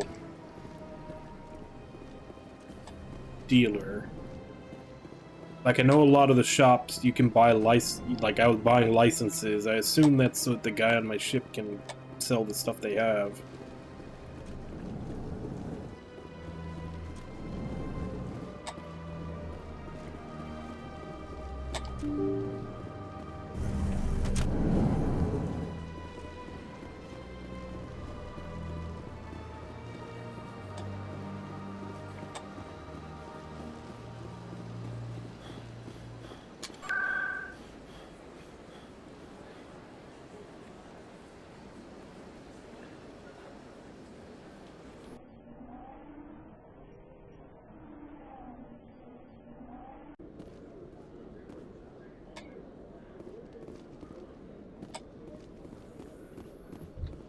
Alliance officials have raided a dangerous cult controlled by a former Alliance officer, Major Kyle. Major Kyle surrendered and is now being treated for severe post-traumatic stress disorder.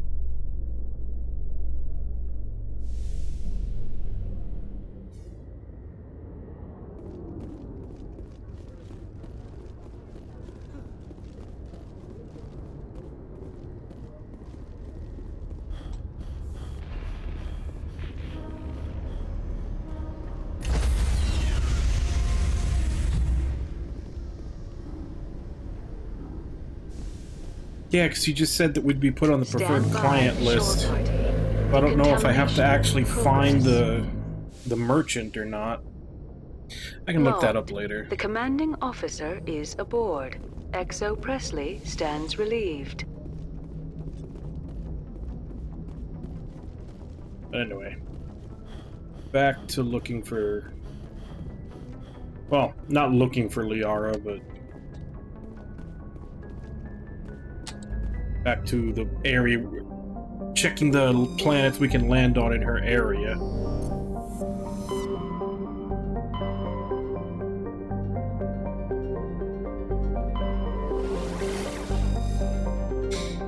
Okay, so we did that one. I think there was another one here. And then Sparta is where we had the cutscene, so well, maybe not. Oh wait, no, it's just us leaving.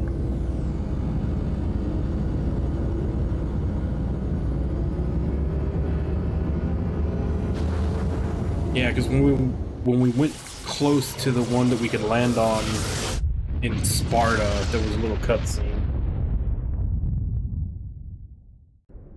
about a distress signal, so I assume that's the one, probably the one where she's at. That's why I'm checking all the other ones we can land on first. Which one was it? This one? No. Here we go.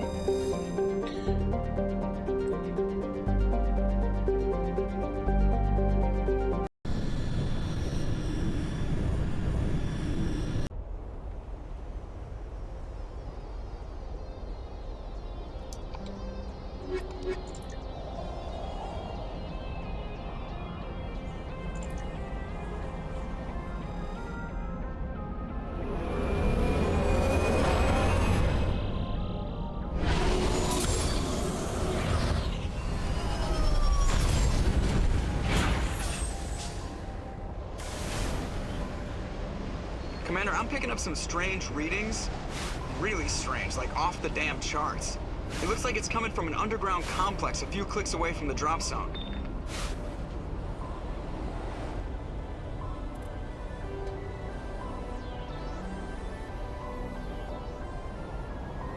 Okay, so this is less of a open world planet. This is more like a dungeon.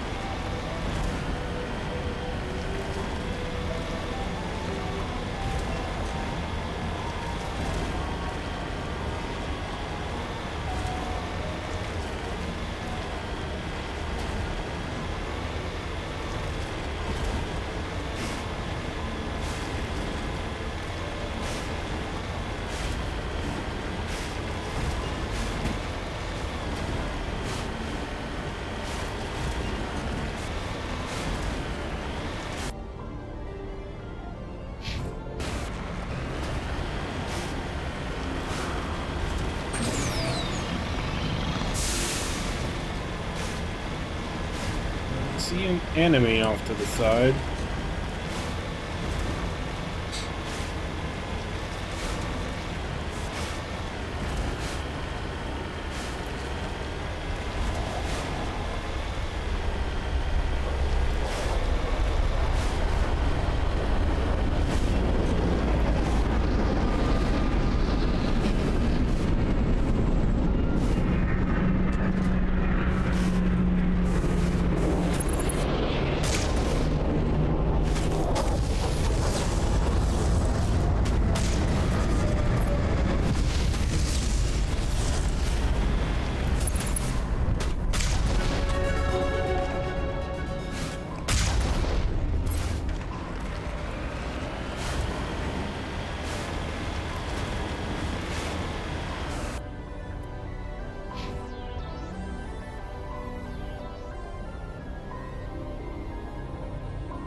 This route's a no-go. They have height and cover.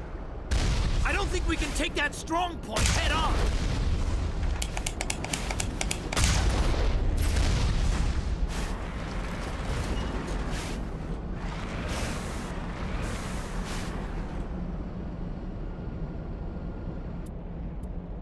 Alright, so what's the alternative?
Well, the original was on like PS3 and 360.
Yeah, I think they did that in like the Halo remasters also, where you could like switch back and forth between the old one, like the original and the remaster.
Not getting any light armor.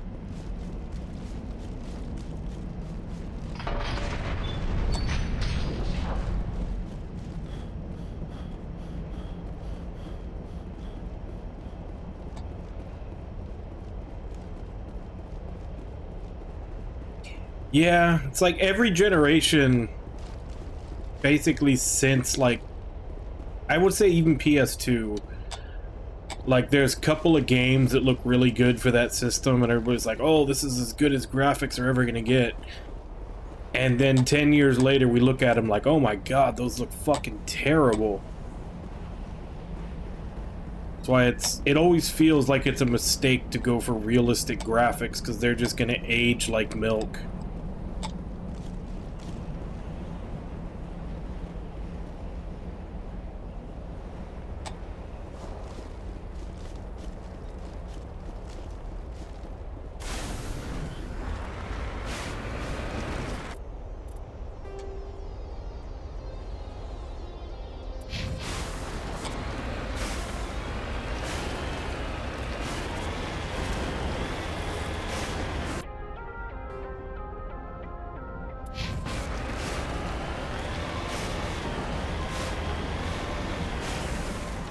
I'm going the wrong way, aren't I?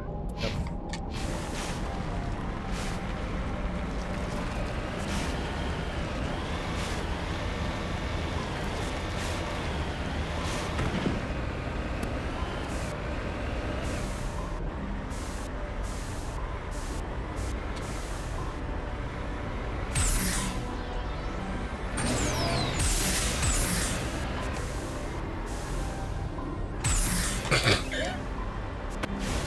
Okay.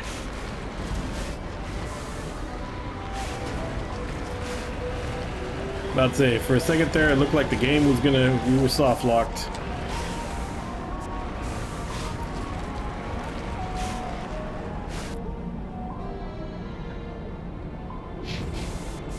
Wait, so did I miss another gate control to open that one?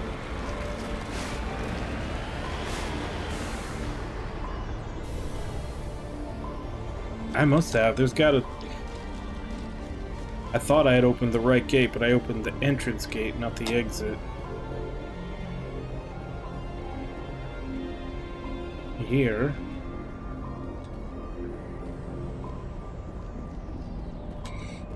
I guess it was over here in the one with the enemy.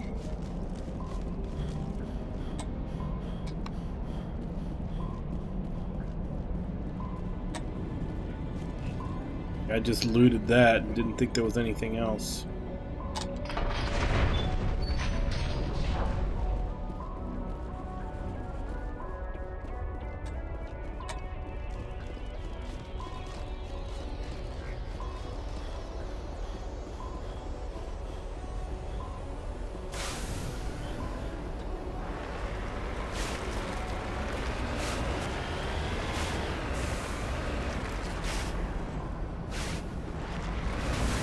Actually, it's break time. So yeah, I'm gonna go ahead and go on break. I'll be back in 5, and then we'll continue going down this. Which, the way this is structured, I'm actually thinking this probably is the one with Liara. So I'm guessing that little cutscene that we got on that other planet might have been another side mission. But we'll go ahead and finish this and then do that side mission one afterwards.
Alright, I'm back.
Damn, equipping medium armor is all the way over there.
Okay, I'm almost at the end of this map. I don't know if it continues to another one.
That's not good. Not only am I going to have to get off, radar's jammed.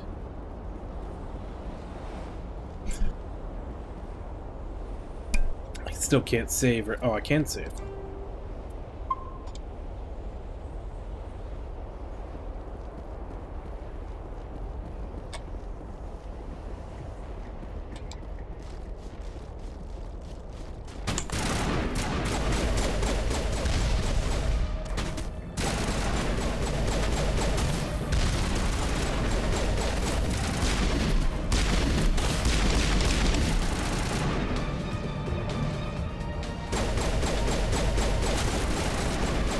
Shepard's head is in the way.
hard.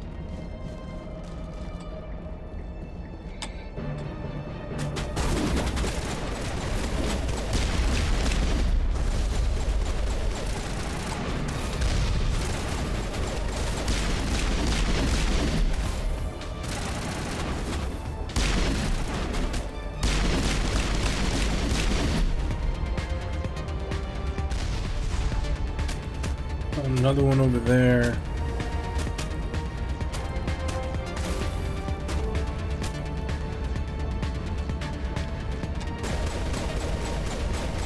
Whoa, shit, that's a rocket launcher.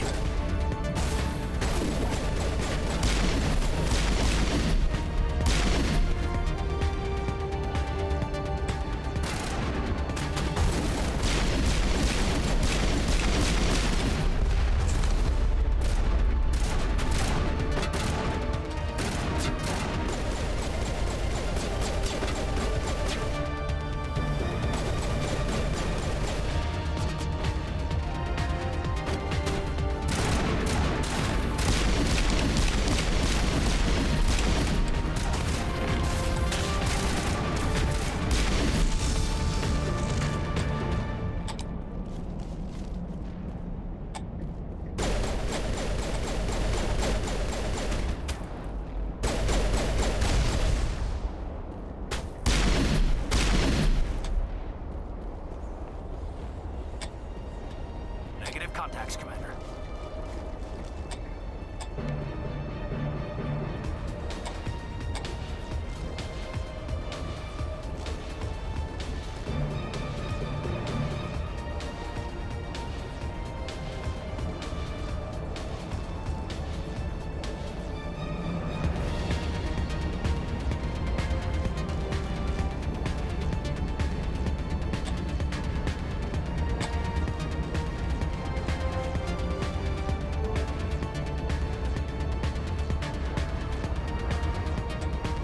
Oh, I don't like the looks of this.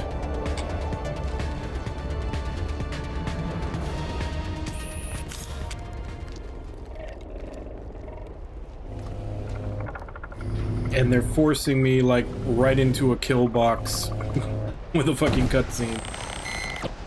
Is that a liquor?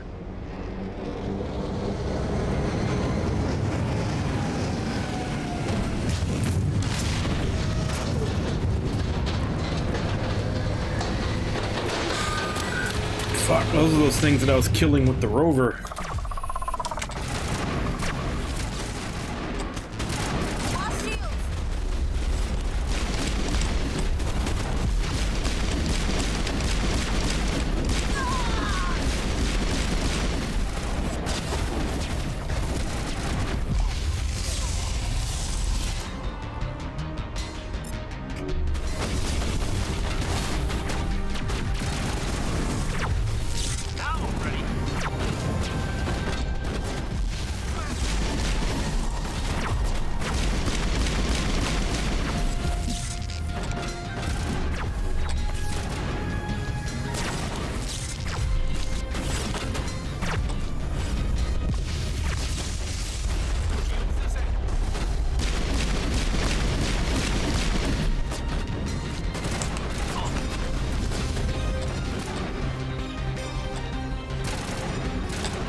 Why aren't you running? I'm holding A.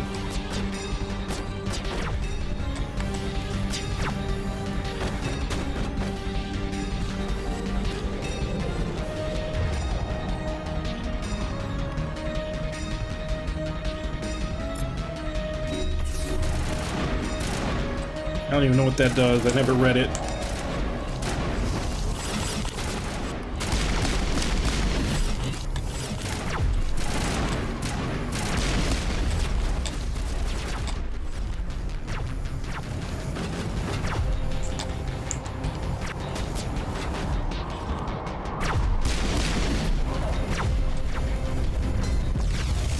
Oh, fuck.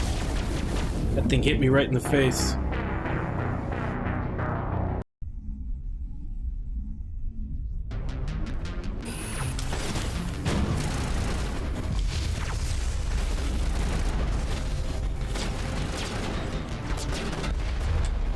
Get out of the sniper's range.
Oh shit.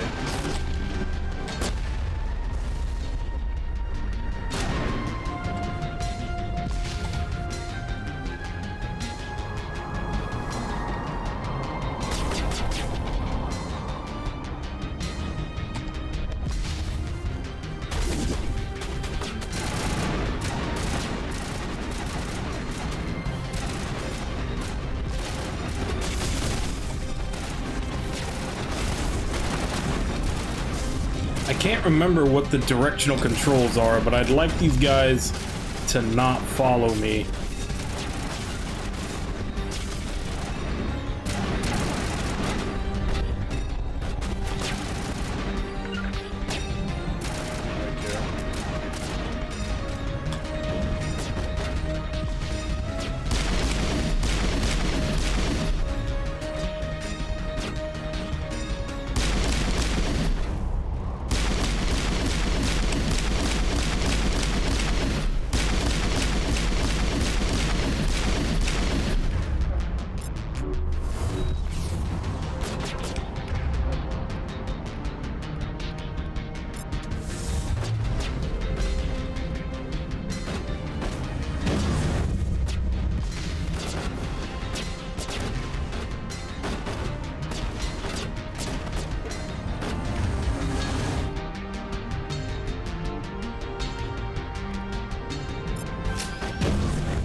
Infinite ammo, but all the guns kind of overheat is the thing you have to watch out for.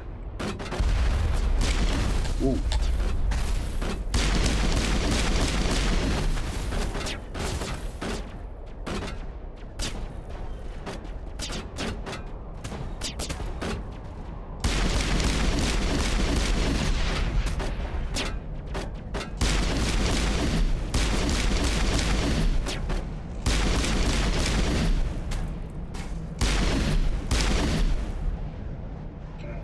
One left. Bundle up.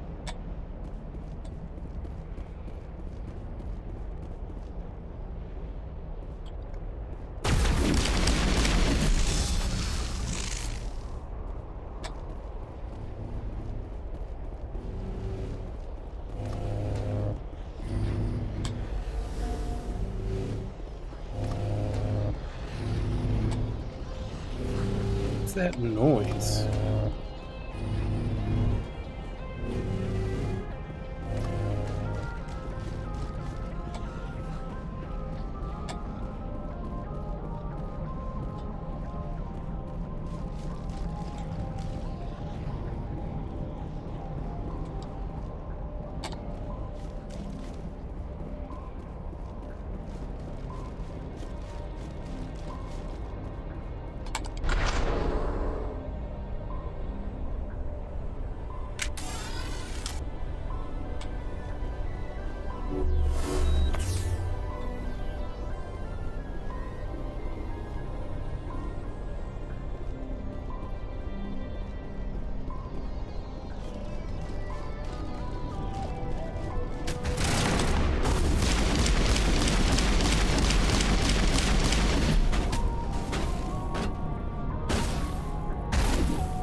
I'm not even hitting him, it's getting blocked.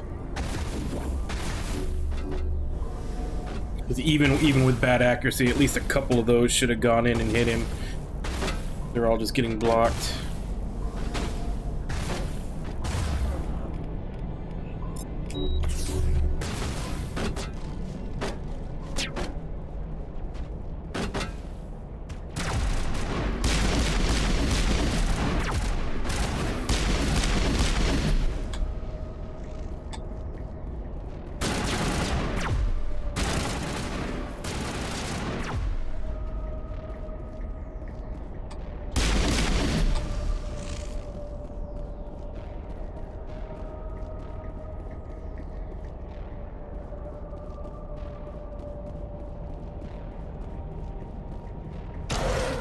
Dare you to spit over the side.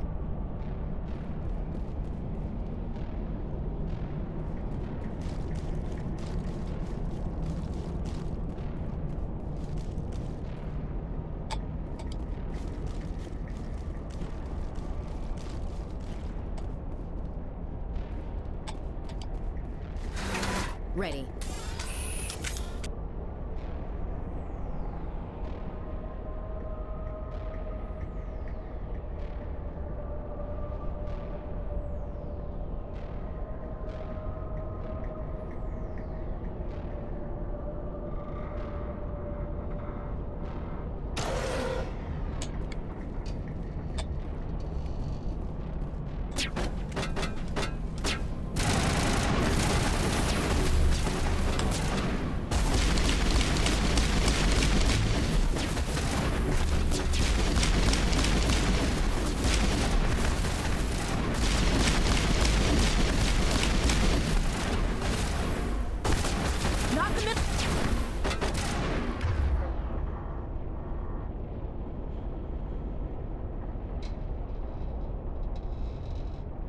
There we go.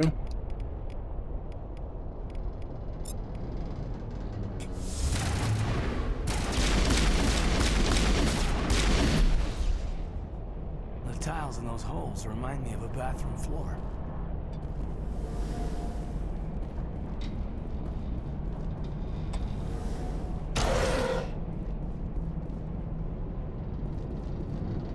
Can't go in there, can we? There's nothing in there anyway. Say the word.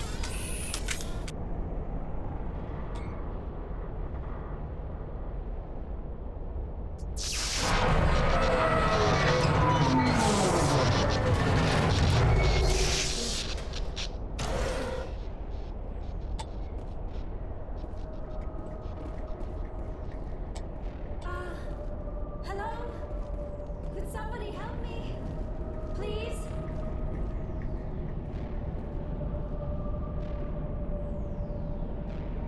Can you hear me out there? I'm trapped. I need help. Liara Tassoni, I presume. Thank the goddess. I did not think anyone would come looking for me. Listen, this thing I'm in is a Prothean security device. I cannot move, so I need you to get me out of it, all right? We just need to figure some way past this energy field. It's a Prothean barrier curtain. I knew it would keep me safe from the Geth. When I turned it on, I must have hit something I wasn't supposed to. I was trapped in here. You must get me out, please. We'll find some way to help you. There is a control in here that should deactivate this thing. You'll have to find some way past the barrier curtain. That's the tricky part. The defenses cannot be shut off from the outside. I don't know how you'll get in here. Be careful. There is a Krogan with the Geth. They have been trying different ways to get past the barrier.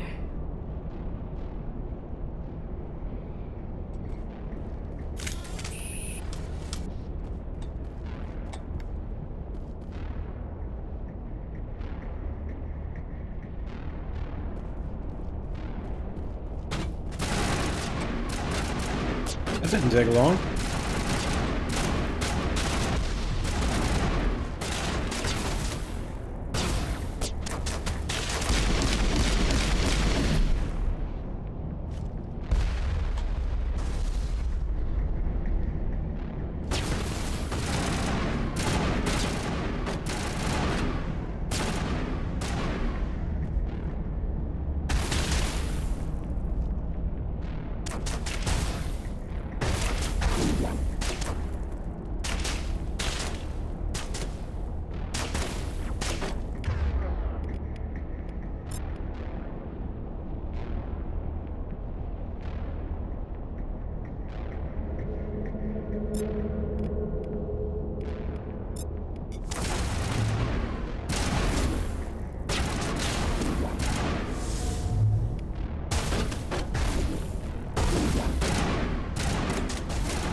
Ooh, fancy elevator. Fancy alien elevator.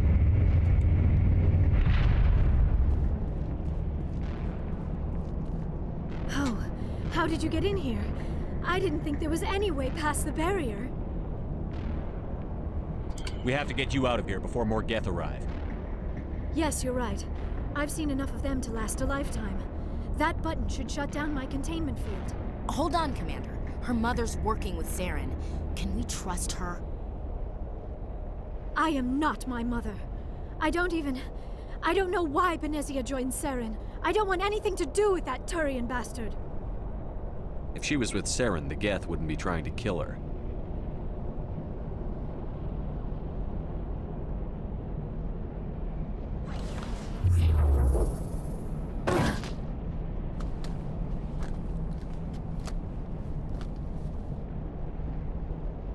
Any idea how we get out of this place?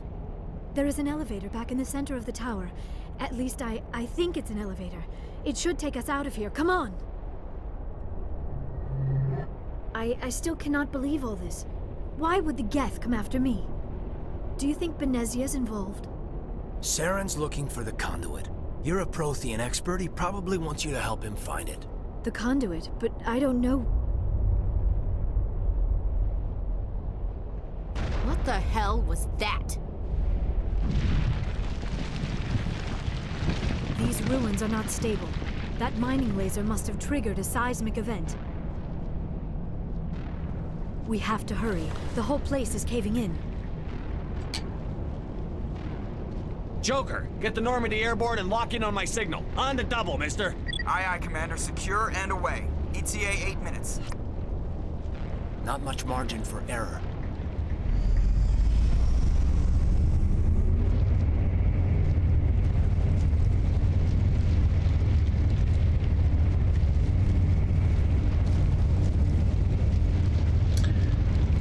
I mean, they mentioned the Krogan, so there's no way we're getting out of here without fighting him. I assume he'll probably be there when we get to the top. There he is.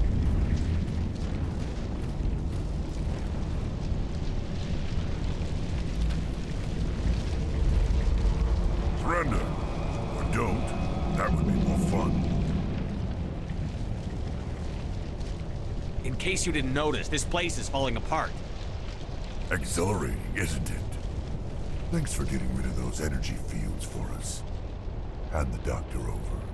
Whatever it is you want, you are not getting it from me. Is this really the time? The atmosphere is perfect for a life and death struggle. Kill them. Spare the Asari if you can. If not, doesn't matter.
Hey, War Panda, how you doing?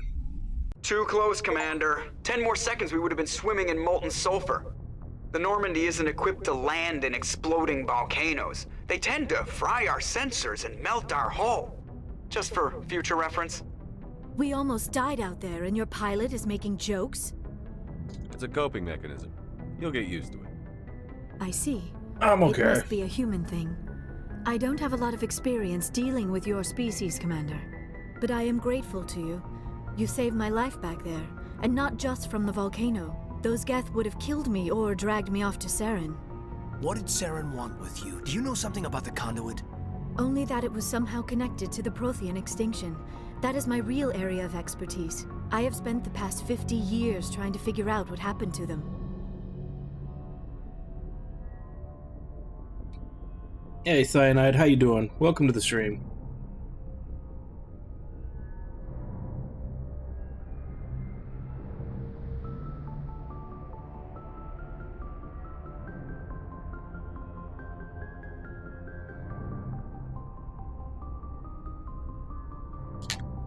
How old are you exactly? I hate to admit it, but I am only 106. Damn! I hope I look that good when I'm your age. A century may seem like a long time to a short-lived species like yours, but among the Asari, I am barely considered more than a child. That is why my research has not received the attention it deserves. Because of my youth, other Asari scholars tend to dismiss my theories on what happened to the Protheans. Okay, so got it. Asaris are space elves. I've got my own theory on why the Protheans disappeared. With all due respect, Commander, I have heard every theory out there. The problem is finding evidence to support them. The Protheans left remarkably little behind. It is almost as if someone did not want the mystery solved. It is like someone came along after the Protheans were gone and cleansed the galaxy of clues. But here is the incredible part. According to my findings, the Protheans were not the first galactic civilization to mysteriously vanish. This cycle began long before them. What cycle? What are you talking about? The galaxy is built on a cycle of extinction. Each time a great civilization rises up, it is suddenly and violently cast down. Only ruins survive. The Protheans rose up from a single world until their empire spanned the entire galaxy. Yet even they climbed to the top on the remains of those who came before. Their greatest achievements, the mass relays and the Citadel, are based on the technology of those who came before them. And then, like all the other forgotten civilizations throughout galactic history, the Protheans disappeared. I have dedicated my life to figuring out why. They were wiped out by a race of sentient machines. The Reapers. The Reapers? But I have never heard of. How do you know this? What evidence do you have? There was a damaged Prothean beacon on Eden Prime. It burned a vision into my brain. I'm still trying to sort out what it all means. Visions. Yes, that makes sense. The beacons were designed to transmit I mean, that's information literally directly into the how mind of the evolution user. of technology Finding one that still works. Is extremely rare. No wonder Like, the Geth attacked Eden Prime. The chance to acquire a working beacon, even a badly damaged one, is worth almost any risk. But the beacons were only programmed There's kind to of a interact with theory Prothean physiology. Whatever that information you received would have been confused, all the, like, unclear. Kind of trying to wait for her to I stop am talking. amazed you were able to make sense of it at all. A lesser mind would have been utterly destroyed by the process. You must be remarkably strong-willed, Commander. Okay, this isn't helping us find Saren or the conduit. Of course, you are right. I am sorry, my scientific curiosity got the better of me. Unfortunately, I do not have any information that could help you find the conduit, or Saren. There we go, finally got a choice. Yeah, because there's a theory that essentially, like all the people that we credit with making great discoveries, it wasn't necessarily that they were special, they were just brought up with they were brought up with the current knowledge. Like, there's essentially a theory that if you have the right knowledge and it's exposed to you at a young enough age, that there's a certain percentage of people that will come to the same idea. So, like, once somebody invents one technology that goes down a line, like, another generation that grows up with that technology, you know, usually they have to have it by a certain age, like to where it's something that's part of everyday life. Once they have access to that technology, there's a certain percentage of people that will have the idea for the next step of that technology, and it's just a matter of who can do it first. So it's kind of like this theory that technology has a set process in how it evolves, And it's not so much that there is a single person that was, you know, the genius that discovered it, so much as that there are certain people that are intelligent or creative enough to see the next logical step, and it's just a matter of who gets credit for it first. So it's basically that, like, technology always builds upon what the previous generations came up with, and that, like, that's kind of just this theory, but expanded into a, like, racial level, like, you know, previous races that came up with stuff made it, and then later races find them, copy them, and build upon them. I don't know why Saren wanted you out of the picture, but I think we'll be a lot better off if we bring you along. Thank you, Commander. Saren might come after me again. I cannot think of anywhere safer than here on your ship. And my knowledge of the Protheans might be useful later on. And her biotics will come in handy when the fighting starts. Good to have you on the team, Liara. Thank you, Commander. I am very grateful. Oh, I am afraid I am feeling a bit lightheaded. When was the last time you ate or slept? Dr. Chakwa should take a look at you. It is probably just mental exhaustion, coupled with the shock of discovering the Protheans' true fate. I need some time to process all this. Still, it could not hurt to be examined by a medical professional. It will give me the chance to think things over. Are we finished here, Commander? We can talk again after you've seen the doctor. The rest of you, dismissed. Mission reports are filed, Commander. You want me to patch you through to the Council? Patch him through, Joker. Setting up the link now, Commander. We've received your report, Commander. I understand Dr. Tassoni is on the Normandy. I assume you're taking the necessary security precautions. Liara's on our side. The Geth were trying to kill her. Benezia would never allow Saren to kill her daughter. Maybe she doesn't know. Or maybe we don't know her. We never expected she could become a traitor. At least the mission was a success. Apart from the utter destruction of a major Prothean ruin. Was that really necessary, Shepard? The Geth were crawling all over those ruins. We were lucky to make it out alive. Of course, Commander. The mission must always take priority. Good luck, Commander. Remember, we are all counting on you.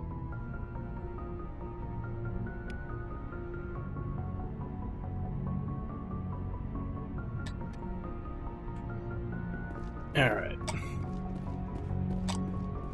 What room is this? Okay, back here.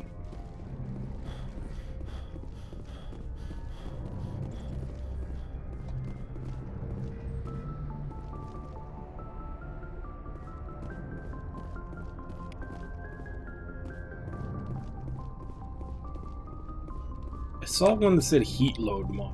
Where was that?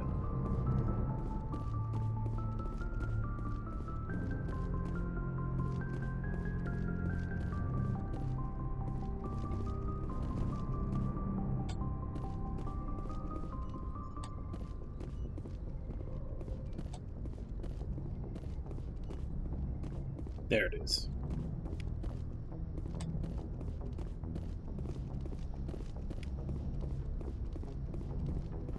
I'm sure those were there before. Also, it looks like all the little bits of info are giving 41 instead of 26 experience now.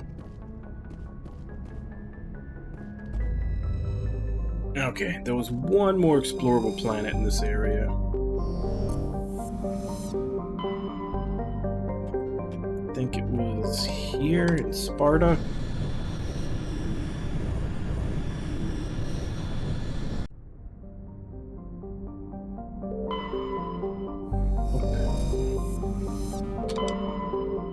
Nope. Nope. Nope. There we go. Carbon dioxide and nitrogen.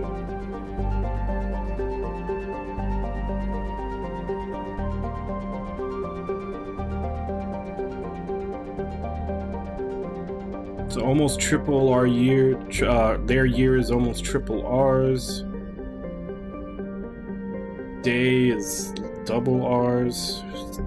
-1 Celsius surface temperature, 87 gravities, 0.8 atmosphere.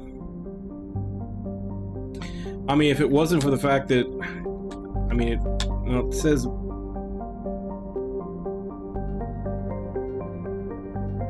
carbon dioxide and nitrogen.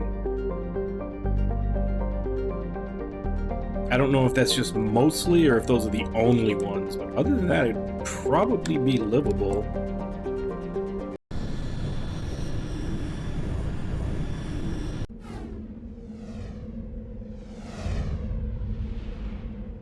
I mean, hell, I think even our atmosphere is mostly nitrogen. Alright, so we just did human team. And we did... Well, now that we finally got Liara, we can actually do alien female team. Guess let's go ahead and do that.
She gets a mini black hole?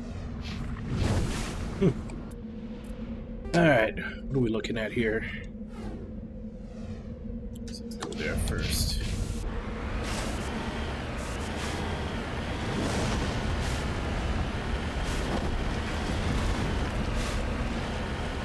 Well, I basically went into this and I just started picking which choices I liked. And it leaned so heavily into Paragon that I figure I'll just stick with that. Or if you're just referring to the alien female team, I'm kind of switching back and forth. Before it was just a team of guys and team of girls, but now that I've got the last member, I'm essentially having alien male, alien female, and then human team. Basically just switching back and forth between them. Yeah.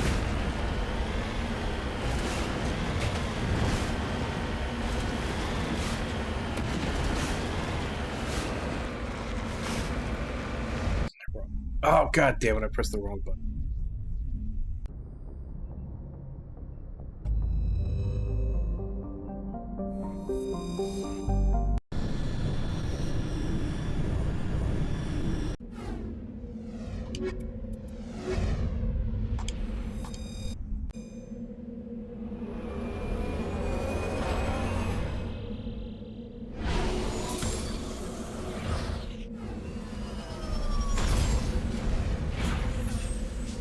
I did grow up watching way more Next Generation.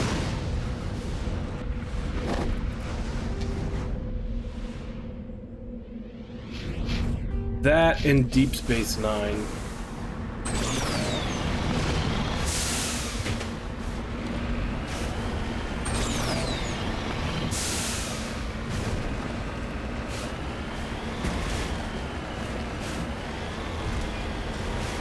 At some point, I should probably watch Picard, but I don't know.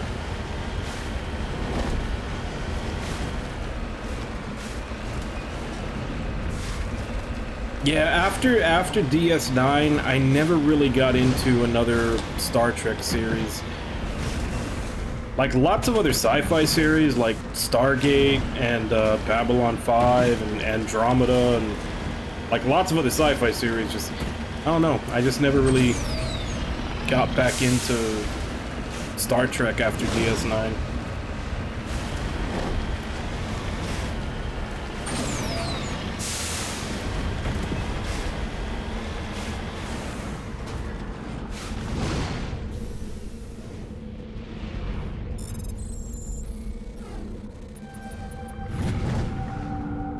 Lithium.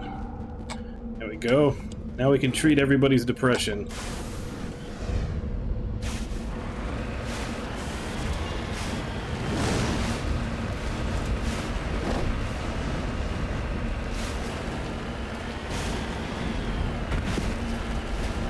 Yeah, like whenever a new Star Trek would come out, I would watch like a little bit of it.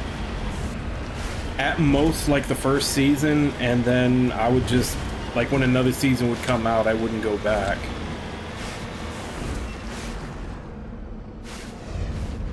But I was like, when we still, I don't know, do they still have the Sci-Fi Channel? I mean, it's been so long since I've even tried to watch cable TV or anything. I don't even know anymore, but like back when I was younger, like Comedy Central and the Sci-Fi Channel were like the two things, like I was watching everything that was on those.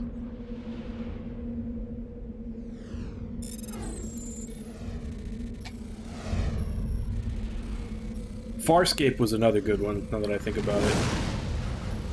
Wow, you're not giving me a lot of openings here.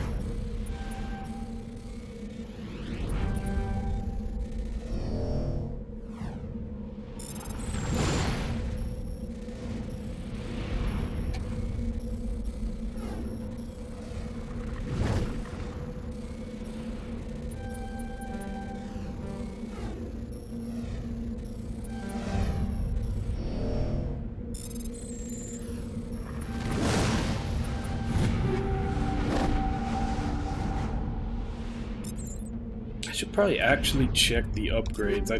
I check for new equipment most of the time, but I never really check to do the upgrades.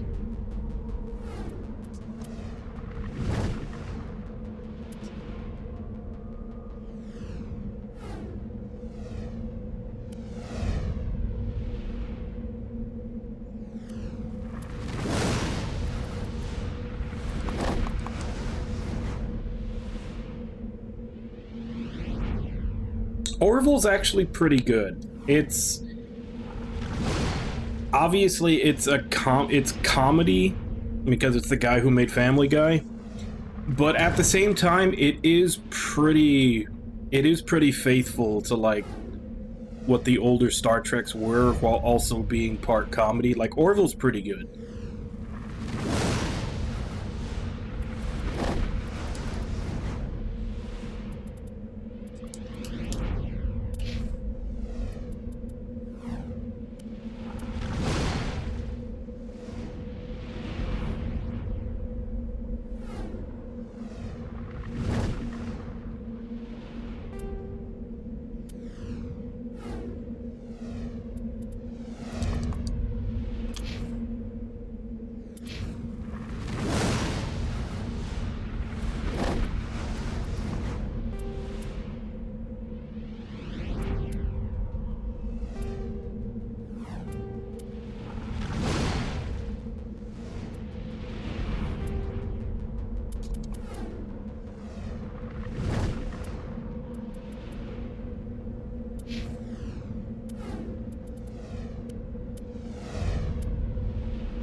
Yeah, that one I haven't seen. That's kind of the problem nowadays, is that I'm sure there's a lot of really good shows that I just either don't know about or haven't had the time for. There's honestly just so many now. Like, it used to be you just had your networks and then you had whatever cable channels were willing to do stuff. But like, all the streaming channels just constantly putting out new stuff, and even just them bringing over stuff from other countries. Like, there's way too much to keep track of in every genre. Hey, Nugget, welcome back. What was I doing? Oh yeah, checking for the next point. Stress signal. We'll check the anomaly first.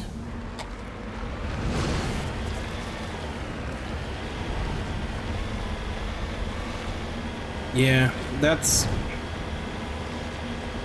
I've kind of ranted about that multiple times when I'm talking about, like, why I don't really replay games or anything, and why I don't really try to 100% them either. And it all basically just comes down to that, like, it's not like it was 20 years ago when you were actively looking for something to take up time. Like, you wanted to get as much as you could out of a game. Now there's just so many different forms of entertainment, even entertainment that's free, that are competing for your time. Like, I can't. Like, every time I replay a game or try to do a 100%, like something that takes a long ass time for basically just like an achievement or something, like, it's really hard to justify that to myself when there's so many other things that I could be doing. Yeah. Like, there's just way more entertainment than you could ever really consume nowadays. So you have to start getting very picky. And that's the saying, like, back in the PS2 days, I would 100% my games. And even then, that was kind of the start of when I started to fall behind. Because I would pick up, you know, all the JRPGs and other RPGs, basically anything that looked good, and I would try to do everything in them. And slowly over the course of that generation, I did get to the point where I had about 4 or 5 games that I hadn't played yet when I had already gone over to PS3, and after my PS2 died also.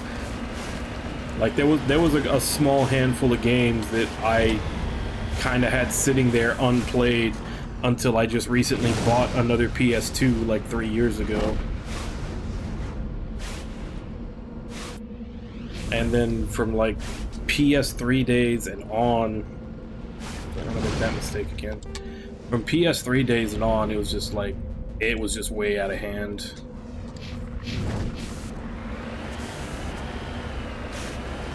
And then at the same time, you know, streaming services started making their own content. Anime started really ramping up how many shows were coming out and how many you had access to that were actually being brought over.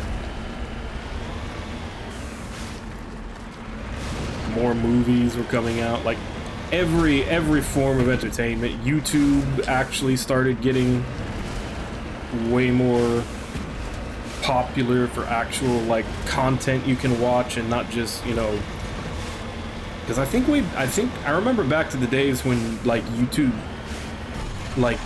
stuff was okay. That looks like an upgraded version of the thing that always murders me.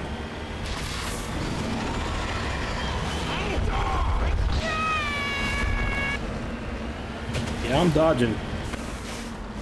Let me heal up and at least go back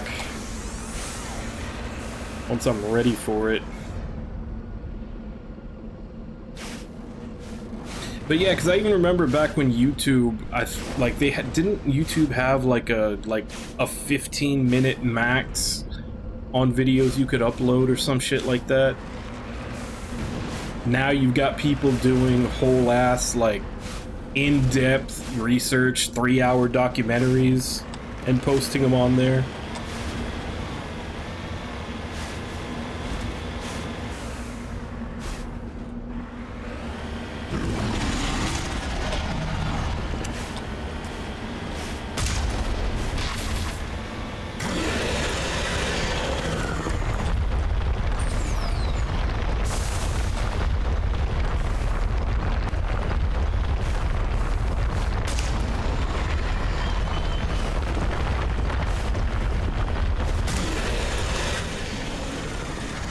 Oh shit, that's an insta-kill?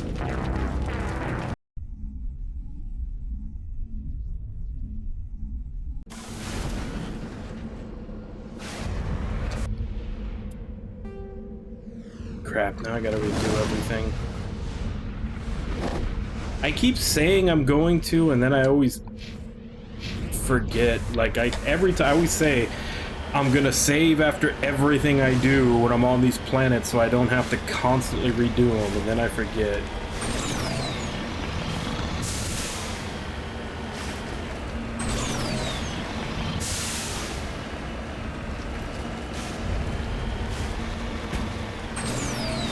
Because there's always some surprise enemy or ambush or something that comes out and murders you the first time because you don't see it coming.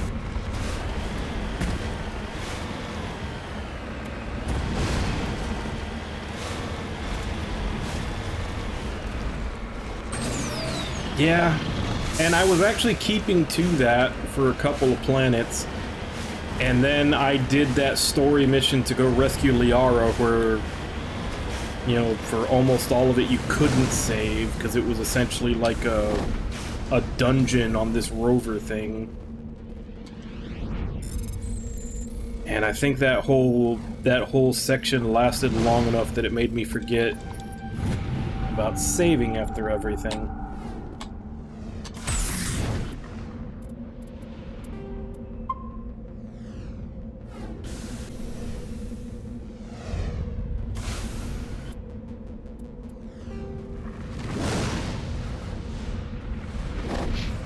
Oh, right, that's a different thing than what I came for.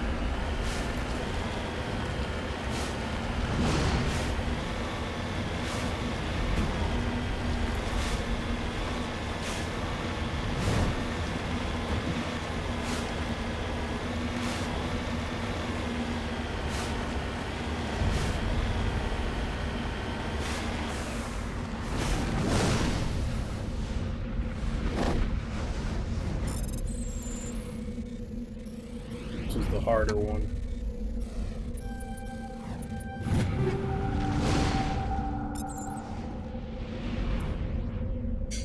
And then this was when I changed all my equipment, or checked for upgrades.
I think this is where big worm pops up. Let's see if we can actually kill it. At least now I have heals. Last time I came up with one of these, I hadn't figured out how to make more of the stuff that you used to heal the rover.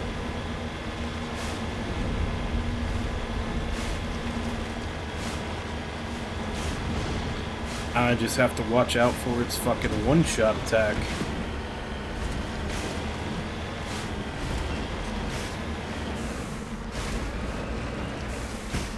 Oh no. Oh no, that's right, this is the dude.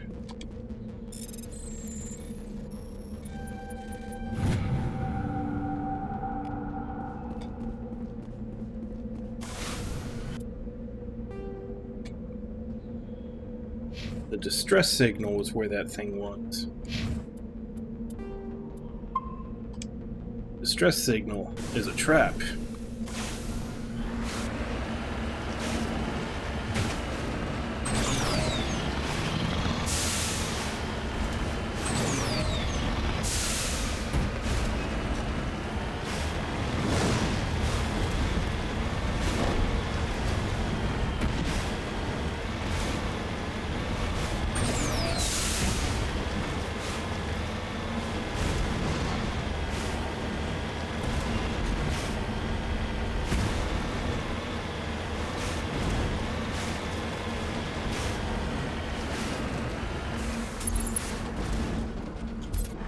Too bad it only pops up when you get close, because you could just come up to these mountains and like snipe it.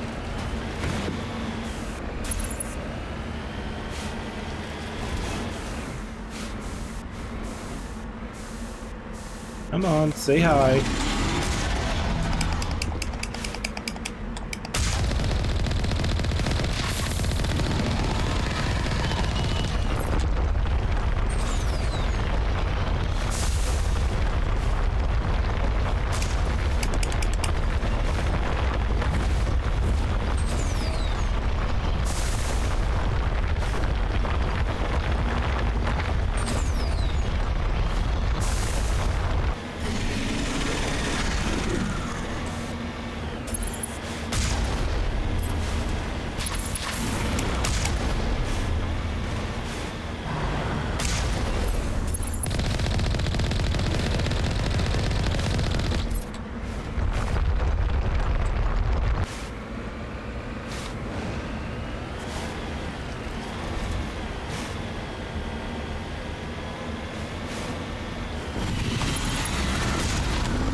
Oh, god damn it.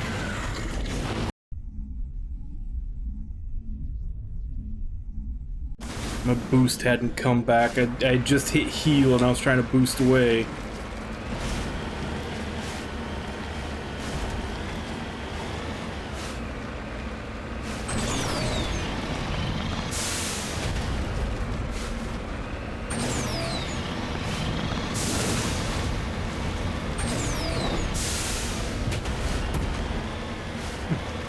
Can you not boost while you're healing?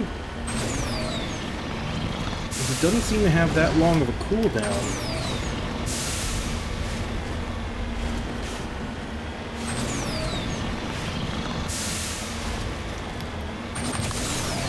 Yeah, the cooldown on the boost isn't that long. How come it didn't work?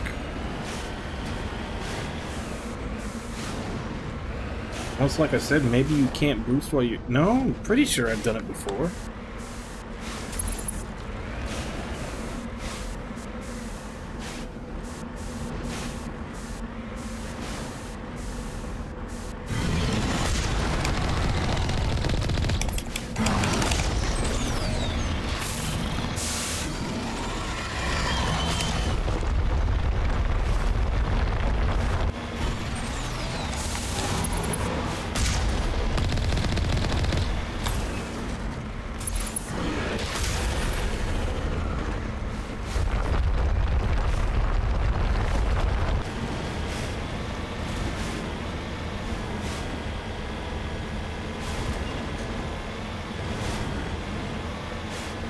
Maybe I can just keep resetting him back to the spot.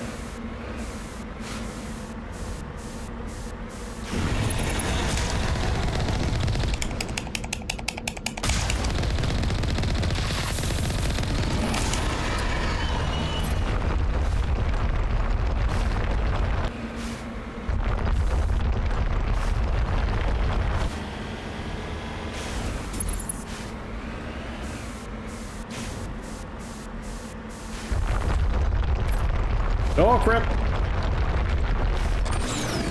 He is onto my cheese.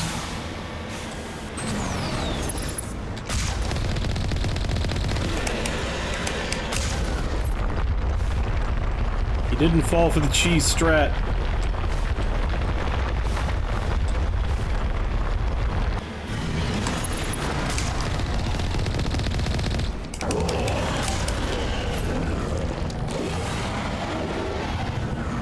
Alright, he's dead.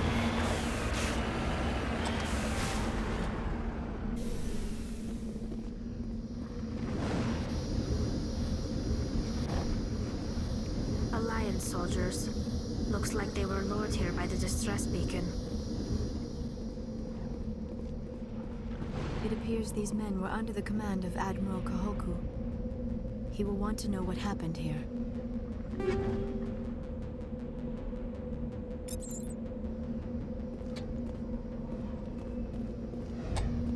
Who's the medical kit? Out there. Else?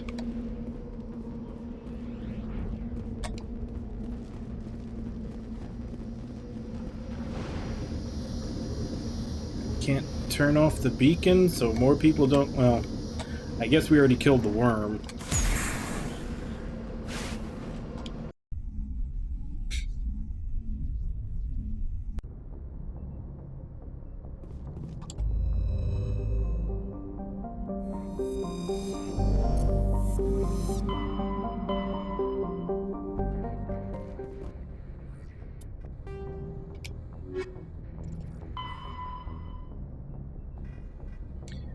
Citadel Tower and inform him. Alright, we're going back to the big city.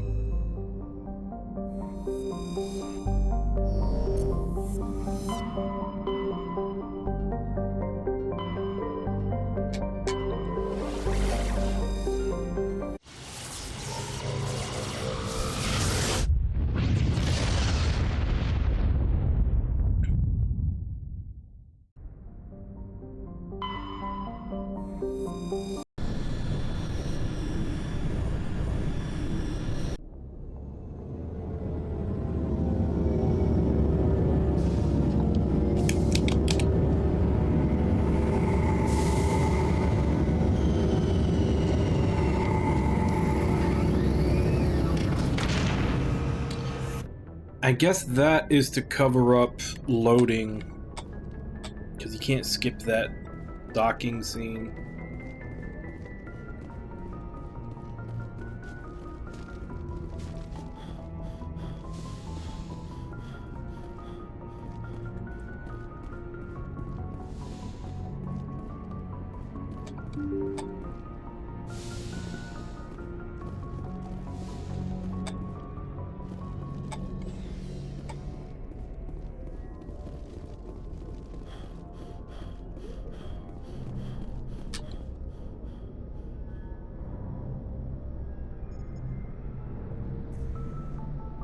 Anything you need, Commander? Just trying to get a sense of where the crew's at. Thoughts? Is this an official evaluation, Commander? Or off the record? Alenko, when it's just you and me, you can consider it off the record. That's a generous attitude. Okay. I think there's something wrong with all this. This Saren is looking for records on some kind of galactic extinction, but we can't get backup from the Council? Sorry, Commander. There's writing on the wall here, but someone isn't reading it. The Council doesn't want to believe anything's wrong. I'd call it human nature, but... I hear you. It just seems like a group that's been around as long as the Council should see this coming. Sorry if I got too informal.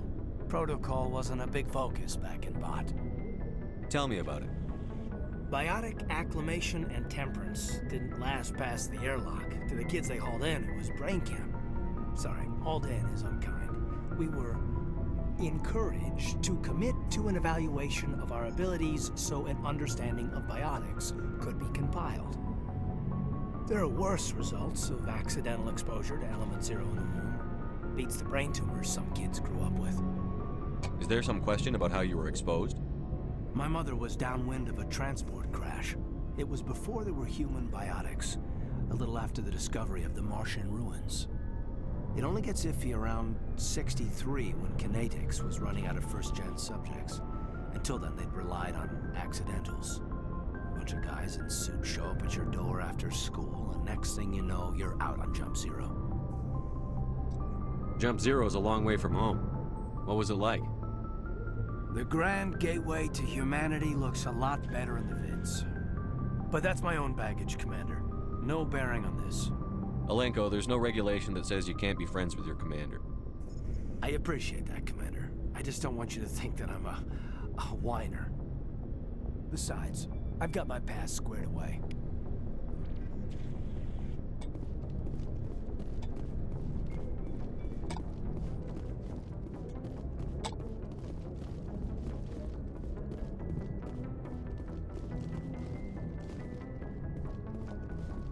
You might as well talk to everybody after the big missions, see if they have any experience to give up from talking to them. That is, if I can not get lost on the ship. I haven't talked to her yet. Yes, Commander? Is there something you need? How did you end up serving on an Alliance ship? I enlisted right out of med school. Earth always seemed boring to me. Too safe. Too secure. I figured the colonies were teeming with exotic adventure. I wanted to travel the stars, tending the wounds of tough soldiers with piercing eyes and sensitive souls. Turns out military life isn't quite as romantic as I'd imagined. But humanity needs the Alliance if we want to keep expanding through the Traverse, and the Alliance always needs good doctors. So I stayed on. Yep, just never take him on another mission. Be like, no whiners allowed. Ever think you made the wrong choice? Sometimes I think about opening a private practice back on Earth. Or maybe taking a position at one of the new med centers out in the colonies. But there's something special about working on soldiers. If I left the Alliance now, I'd feel like I was abandoning them. How well do you know the Lieutenant? I'd never worked with him before this mission. But he has an impressive service record. Over a dozen special commendations. Tends to keep to himself, though. Maybe because of the headaches. It's not easy being an L2. What does that have to do with it? Well, most biotics now use the L3 implants. Lieutenant Alenko was wired with the old L2 configuration. Sometimes there are complications. What kind of complications? Severe mental disabilities, insanity, crippling physical pain. Just minor stuff. There's a long list of horrific side effects. Caden's lucky. He just gets migraines. I should go. Goodbye, Commander.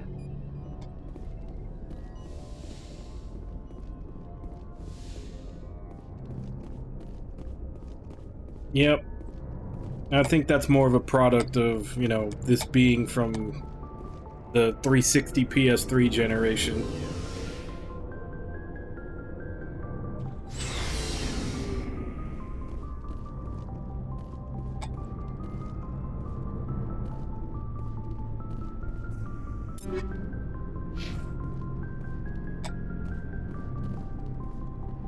Commander, You have a minute to talk. I keep an open door policy. If you have any concerns, lay them on me. All right. I know things are different aboard the Normandy, but I'm concerned about the aliens, Vicarian and Rex. With all due respect, Commander, should they have full access to the ship? They may not serve the Alliance, Chief, but they're allies. At least as far as Saren goes. This is the most advanced ship in the Alliance Navy. I don't think we should give them free rein to poke around the vital systems. Engines, sensors, weapons.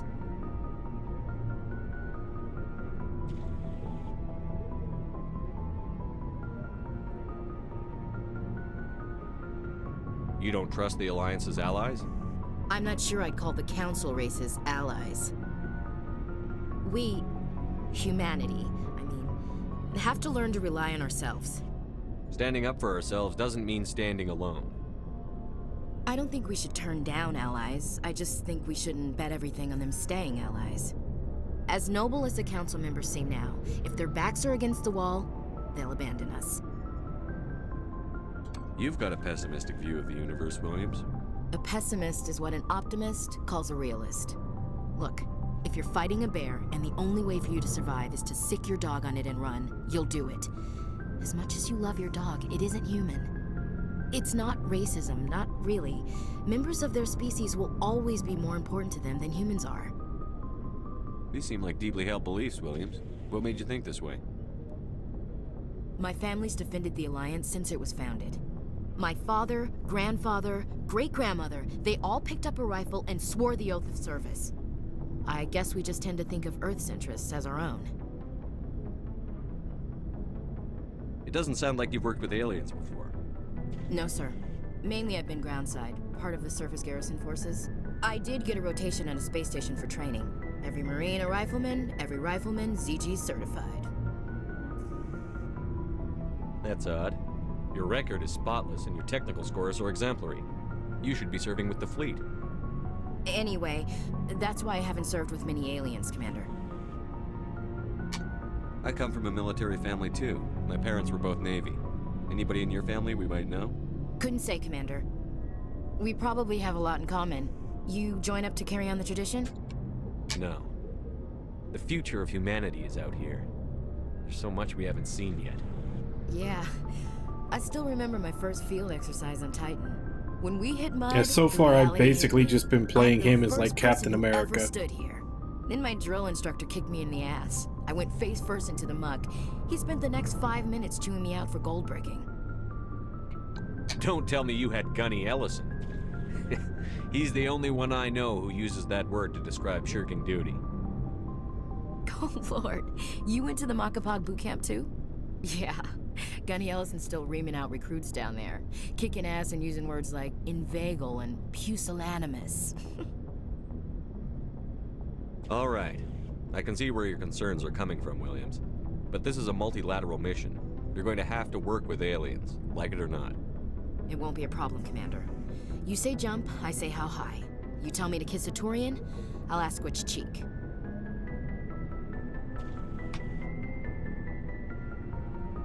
I don't think kissing Turians will be necessary. You never know, Commander. We'll talk later, Williams. Looking forward to it, sir.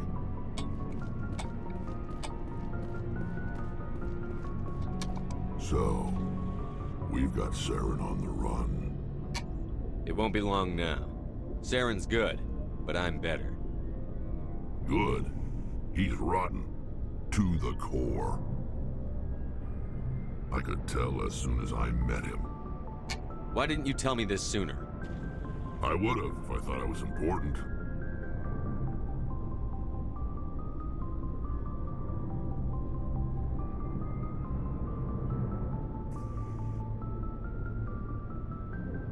That might be a good way to envision the renegade path. Because that does, like, from a lot of the descriptions, like even some of the backgrounds you could pick, it does seem like they're going for kind of a psychopath gets the job done.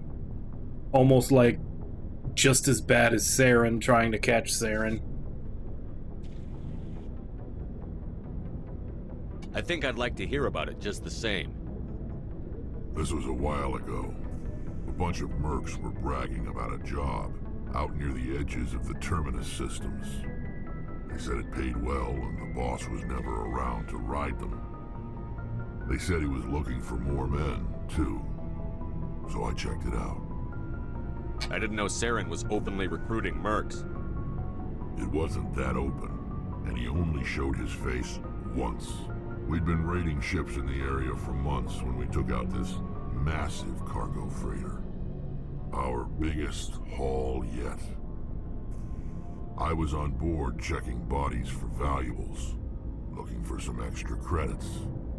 That's when I saw him. What did Saren want with the ship? I don't know what he wanted. He was just moving through the ship, watching. A couple of the mercs called him by name, but he never spoke to them. Never spoke to anyone. I had a really bad feeling about him, so I got the hell out. Didn't even wait to get paid. That's the only time you saw him? Yeah. Didn't even know who he was. Still wouldn't if I hadn't joined up with you. But my instincts were right. Every other merc on that mission turned up dead within a week. Every damn one. So long, Rex. Shepard.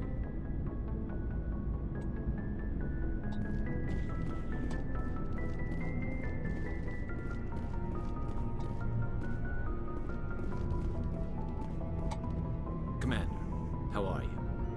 Why did you want to be a CSEC officer in the first place? That's a good question. There were several reasons, I guess. Like what? Probably the same as most officers. I wanted to fight injustice, wanted to help people. I guess my father had something to do with it too. He was CSEC, one of the best. I grew up hearing about his accomplishments or seeing his picture on the vids after a big arrest. He's taking my resignation pretty hard. That's tough, but you'd think he'd be impressed you're going after Saren. My father's a CSEC man to the bone. Do things right or don't do them at all, he says. He thinks I'm being too rash, too impatient. He's worried I'll become just like Saren. He actually talked me out of becoming a Spectre when I was younger, for the same reasons. You were asked to be a Spectre? Well, I was targeted as a possible Spectre candidate. Me and about 1,000 other Turian military recruits. I could have received special training, but my father didn't like it. He despises the Spectres. He hates the idea of someone having unlimited power with no accountability. He wouldn't like you, Commander. No offense. I suppose I can understand his concern. You can. But Saren's not going to play by our rules, CSEC's rules. If you want to nail Saren, you need to send someone who isn't restricted by policies and procedures. Just because you can break the rules doesn't mean you should. I don't need to stoop to Saren's level to stop him. And neither do you, Garrus. I see what you mean, but I'll think about it. Thanks. Hey, I leveled up from talking.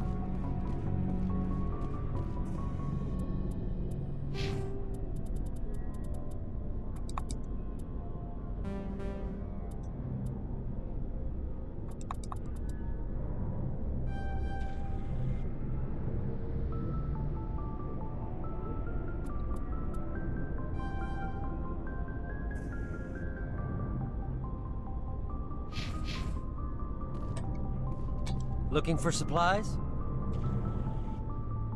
Let's see what you've got. You bet, Commander.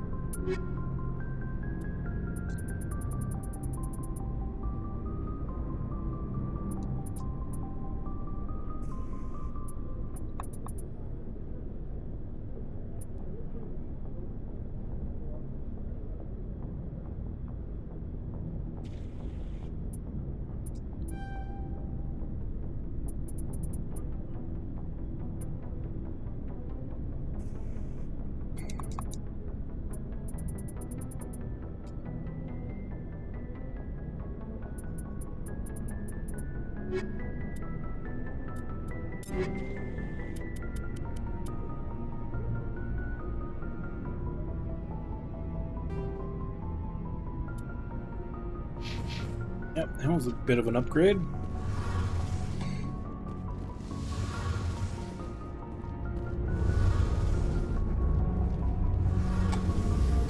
Oh, hello, Shepard. Are you okay? I don't know. Your ship is amazing, and your crew's been really great to me, especially your chief engineer. But I just sort of feel out of place. The Normandy runs so smooth it feels like we're not even moving, and the engines are so quiet. How do you sleep at night? Silence wakes you up? Back on the flotilla, the last thing you want to hear is silence. It means an engine's died or an air filter shut down. I guess you don't have to worry about that here. But old habits die hard. But it's more than just the silence. This ship feels so empty. It's like half the crew is missing. Back home, I couldn't wait to go on my pilgrimage. I couldn't wait to get away from the crowds. Now that I'm out here, I kind of miss them. Sometimes we don't appreciate what we have until it's gone. That's true. I'm starting to wonder if that's what the pilgrimage is really about. It's given me a whole new perspective on my people and our culture. You know, there's always a few who go on their pilgrimages and never return. I always assumed something bad happened to them. But maybe they just wanted a different life. You do plan to return to the migrant fleet, right? I could never abandon my people, Shepard. I will go back eventually. But we have to stop Saren first. Otherwise, I might not have a home to go back to. I want to know more about the Geth. I doubt I can tell you anything you don't already know. It's been almost 3 centuries since they drove my people into exile. All I know is the story of their origins. What they were when we created them, and how they turned on us. Interesting.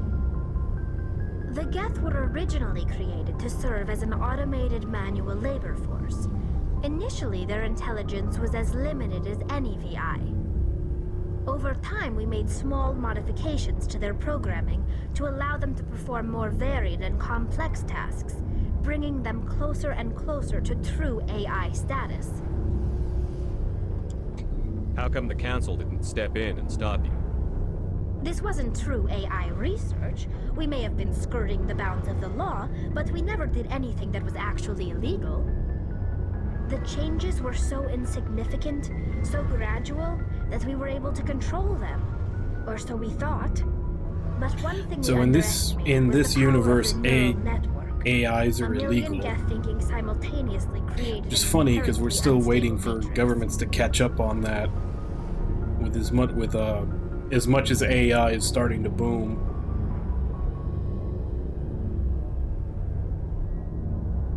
Yep.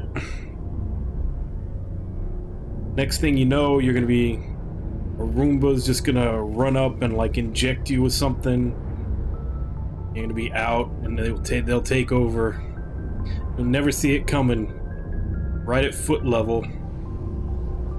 So the Geth share brain power? Many of the Geth's logic systems were designed to work in concert with other nearby Geth. Basically, the more of them you have in a group, the smarter they are. So there's some sort of group consciousness?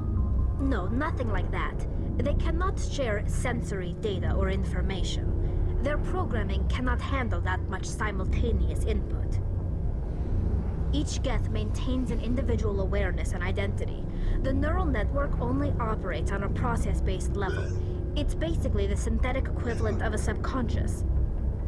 But when they're in close proximity, they can coordinate low-level functional processes, freeing up more capacity for original or independent thought. What made them rebel? As we built more and more Geth, their effective intelligence became more sophisticated, more abstract. One day, a Geth began to ask its Quarian overseer questions about the nature of its existence. Am I alive? Why am I here? What is my purpose? As you can imagine, this caused a near panic among my people. What did you do? It was inevitable the newly sentient Geth would rebel against their situation. We knew they would rise up against us, so we acted first. A general order went out across all Quarian-controlled systems to permanently deactivate all Geth. The Geth responded to this order. Like in Yakuza Like a Dragon, there is that side quest where you're fighting a giant Roomba. Like, they made a giant Roomba to clean up the city, and it starts sucking people in, and you have to stop it. I imagine it will go something like that. You can't blame them for fighting for their survival. We had no other choice. The Geth were already on the verge of revolution. By acting quickly, we had a chance to end the war before it began. The hope was that most of the Geth would still be little more than machines, incapable of organized resistance. But they had progressed much further than anyone anticipated. The war was long and bloody. Millions upon millions of Quarians. Like, I want to pick up Infinite Wealth, but I also know that all the Yakuza games have a tendency to drop in price a lot after a year or two. Exiles searching for a way to reclaim what was once ours. Like, that's just kind of a thing. Like, all the Yakuza games eventually get really cheap. And I don't know. I'm still waiting to see if, like, the one that came out last year, Ishin, the remake of Ishin. I want to see how much the price goes down for that. Because now that Yakuza is getting more popular, I'm wondering if they're still going to do that. Like, have the steep price drop after a year or two. Or if now that it's super popular, they're going to hold the full price for longer. Oh yeah, I pre-ordered 7. Not that I regret it, but it's just one of those things where, like, I'm not really in a hurry, I guess. I've got a lot of other things to play. And I've already kind of made a rule for myself not to play anything when it first comes out, because there's always, like, bugs that get fixed later, or quality of life that gets added later, or just DLC. I'd rather play a game when it has all its DLC out, like, so I can get it all done at once. So between, like, bad ports that get fixed later and DLC that, like, I'd rather just wait a little while to play a game. And then, like I said, with the Yakuza games, you add into the fact that they have a pattern of a year or two later, you know, dropping in price by like half. And it's like, I might as well. Like I said, I don't know if that pattern is going to keep up now that they're getting so popular. I'm still waiting to see if Ishin drops a lot. But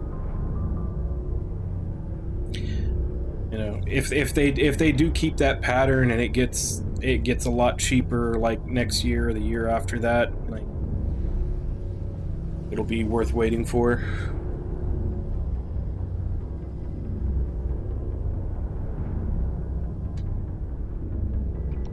I should go. See you later.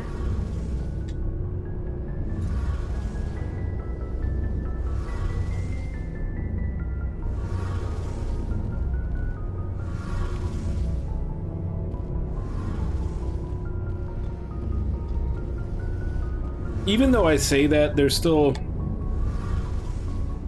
like, sometimes, especially if I just want to support the game, like if it's a smaller game, I'll usually pick it up. Even if I don't plan on playing it for a while, I'll still pick it up right away. But I don't feel that necessity when it's something that's super popular. Like, it doesn't matter if I pick up a Final Fantasy game day one or not. Like, I'm not in any way helping the developer, like I'm just a drop in the bucket, but like, you know, an indie game that looks really good, then yeah, I do feel like I'll buy it day one at full price just to try to help out.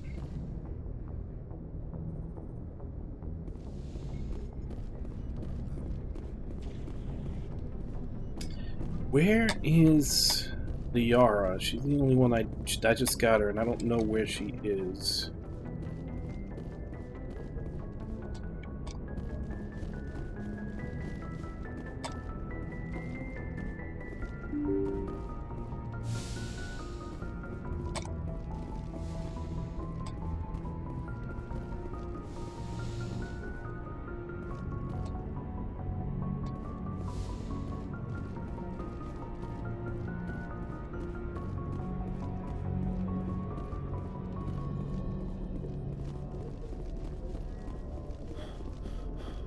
I can definitely say there's been quite a few indie games that have come out, not, you know, recently, that I've really enjoyed.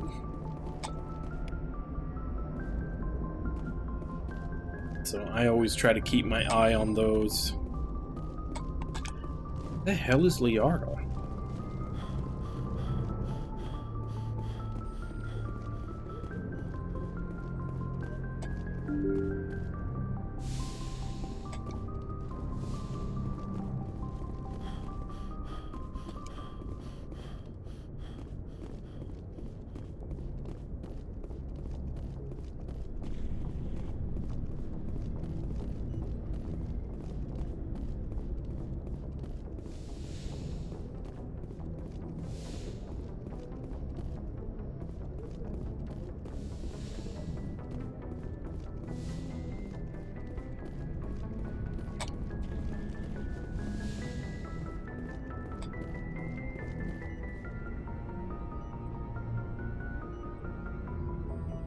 Oh, Chained Echoes? They're both good. There she is. They're very different. Like, Sea of Stars is meant to be, like, very lighthearted. And, like, it's the difference between, you know, everybody always tries to compare them, but it's like, it's apples and oranges. One of them is trying to be really lighthearted and simple and easy to get into, whereas the other one is going for depth and like a darker story. Like, everybody tries to compare them just because they're both 2D JRPGs that are indies and, you know, came out pretty close together, but they're targeting completely different ends of the spectrum for experiences.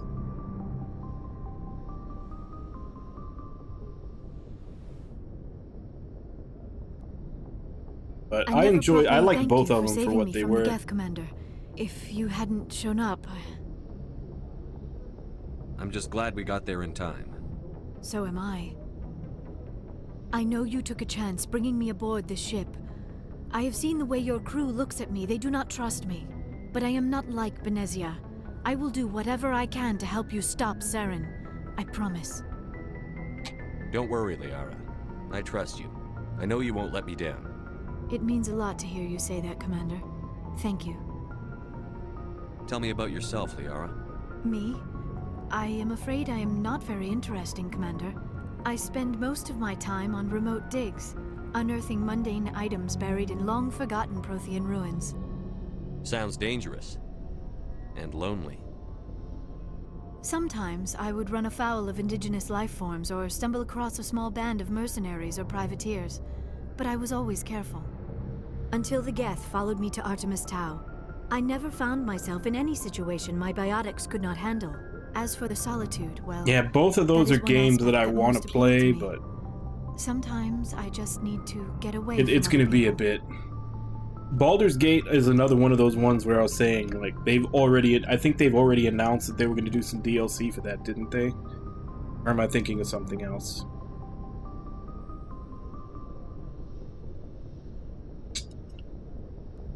Check that.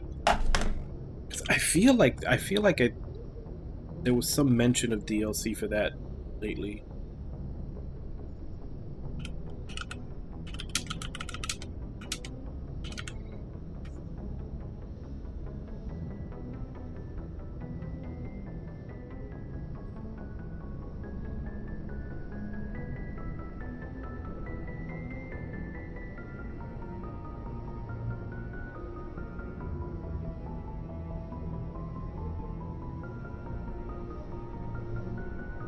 Okay, so it's basically that Larian, I guess it's not even fully committal.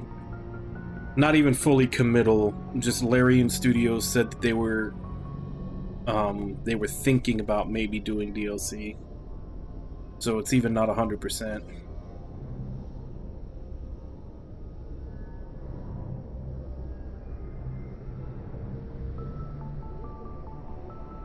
But I mean, everybody's been raving about Baldur's Gate 3, so I do want to give it a try at some point.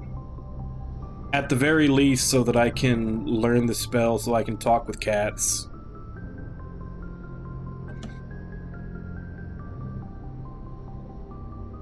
You don't like other people? I suppose it comes from being a matriarch's daughter. People expected me to follow in Benezia's footsteps. They wanted me to become a leader of our people. Matriarchs guide their followers into the future. They seek the truth of what is yet to come. Maybe that's why I became so interested in the secrets of the past. It sounds so foolish when I say it out loud. It sounds like I became an archaeologist simply to spite Benezia. All children rebel against their parents. It's a natural part of growing up. You share the wisdom of the matriarch, Shepard. That is exactly what Benezia said when I told her of my decision. But there was more to it than that. I felt drawn to the past. The Protheans were these wondrous, mysterious figures. I wanted to know everything about them. That is why I find you so fascinating. You were marked by the beacon on Eden Prime. It's almost a weird, like, break point where usually when a game is really popular, I don't like it. Like, you can kind of tell the construction by committee that a lot of popular games have, where, you know, while you're going through them, you can almost feel the oh, don't take too many risks, keep it within this box that everybody is okay with. And then eventually, every once in a while, you get something that is super, super popular because it doesn't do that. And I'm hoping that's the box. I'm hoping that's where Baldur's Gate 3 comes in that it became really, really popular because it wasn't just playing it safe and being, you know, inoffensive to everyone.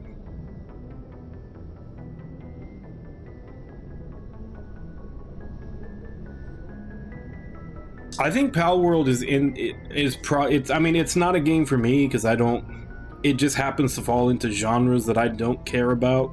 Like, it's literally the trifecta of genres I don't care about. It's crafting, it's survival, and it's monster collecting. And I don't care about any of those genres. But I do think that one exploded because it, I think it was the latter. I don't think they tried to make it inoffensive, you know, bland to appeal to everyone. Because from what I've seen, like, of what they've said about that, the devs basically just took advice from the player base what to make their game. It was practically made by fan poll almost.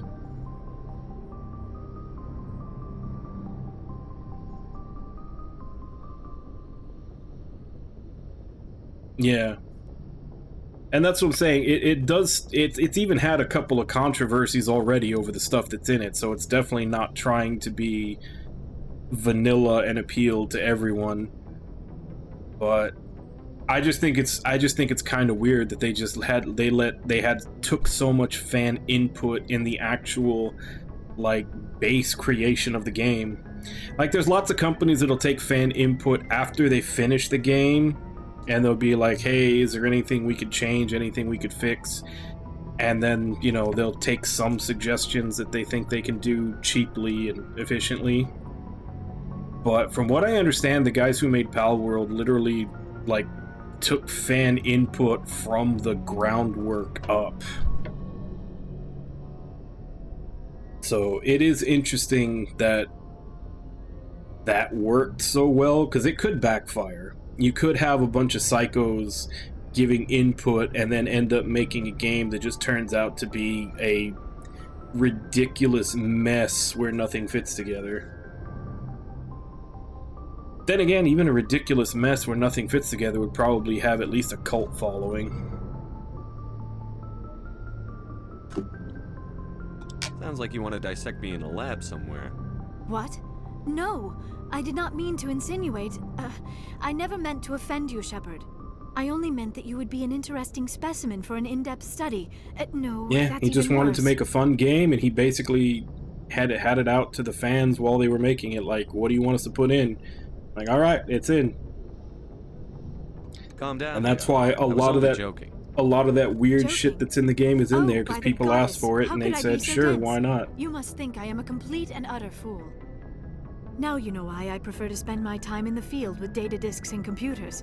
I always seem to say something embarrassing around other people. Please, just pretend this conversation never happened. I'd like to know more about the Asari. We were the first species to discover the Citadel. We were instrumental in forming the Council, and we always strive to be the voice of peaceful cooperation and But yeah, it definitely is always nice in any medium, like movie, TV, whatever, contributes something to the greater whole. to see that thing that completely breaks from all the rules that, seek to understand us. you know, The galaxy is filled executives with and corporations say you have to follow to be successful and actually overtake them. Doesn't happen too often, but it is always nice to see. Like what? Most of the inaccuracies are centered around our mating rituals. My species is monogendered. Male and female have no real meaning for us. We still require a partner to reproduce. This second parent, however, may be of any species and any gender.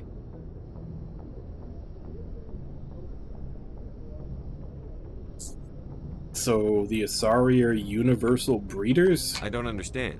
Your species can mate with anyone? Mating is not quite the proper term, not as you understand it. Physical contact may or may not be involved, but it is not an essential element of the union. The true connection is mental.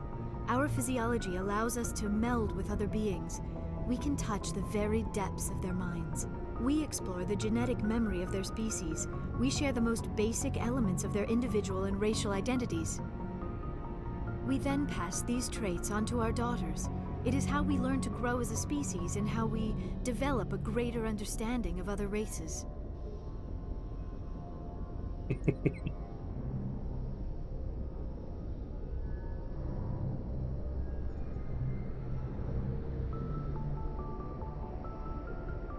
I don't know. What happens to your partner after the union? Every relationship is different. Some unions are a single encounter with both parents parting ways afterwards. Others can be more long-term. Sometimes an Asari and her partner will stay together for many decades. Yeah. Not only that, like, that could very easily be... Like, that could very easily go from, you know, they can reproduce with anyone to they are genetic thieves. Because from what she's saying, they essentially can scan your mind for your genetic code and then pass it into their offspring. So, yeah, that, like, they could very easily just be genetic thieves. Especially when she said there how some partners are one-time encounters. Is like, I mean, that could be a very nice way of saying they stole their genetic code.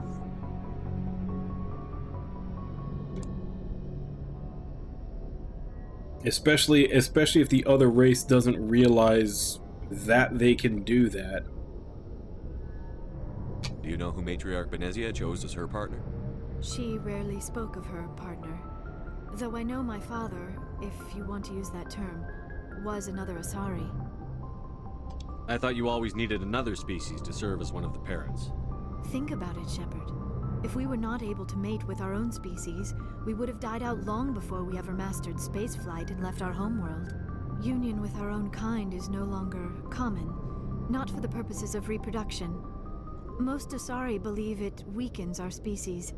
Asari daughters inherit racial traits from the father species. If both parents are Asari, then nothing has been gained, or so conventional wisdom would hold. I am what is sometimes called a pureblood. Though no Asari would ever be cruel enough to say the word to my face, it is a great insult among my people.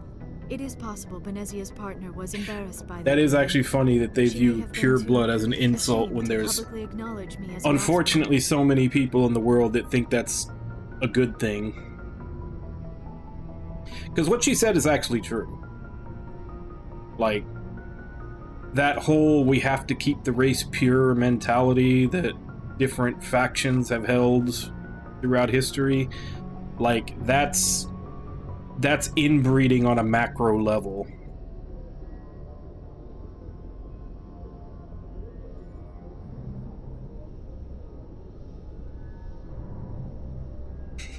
Yeah, you can definitely view it that way. Tell me all about how your species fucks.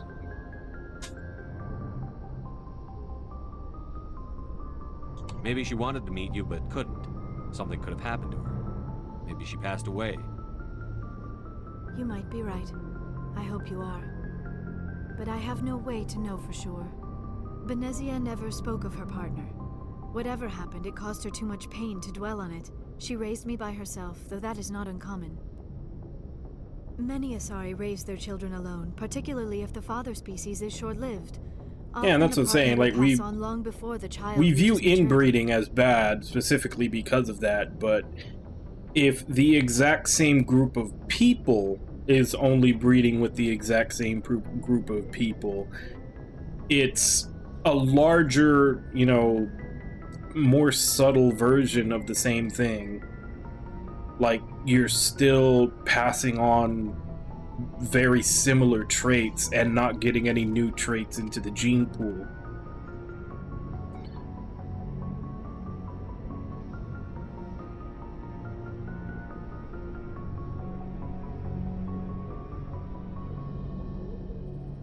Yeah, and that's one of the reasons why we have, you know, different distinct races of people around the world. Because for the longest time, travel was hard to do, and they would stay in their area, and they would over generations adapt to that area. But, you know, now that travel is pretty common, like, I mean, that's not to say, you know, it's just as weird to seek out specifically someone of a different race just as it is to specifically seek out someone of your same race. They're both just as weird. Obviously, you should end up with whoever you end up with, but that's what I'm saying, is like actively seeking to only be with someone of your same race is on a macro level inbreeding.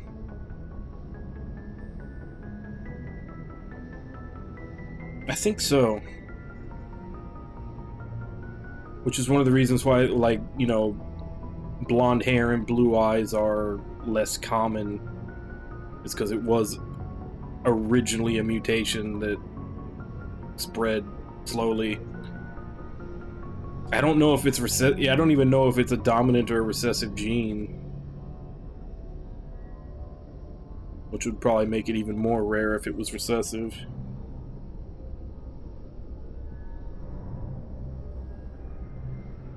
Yeah.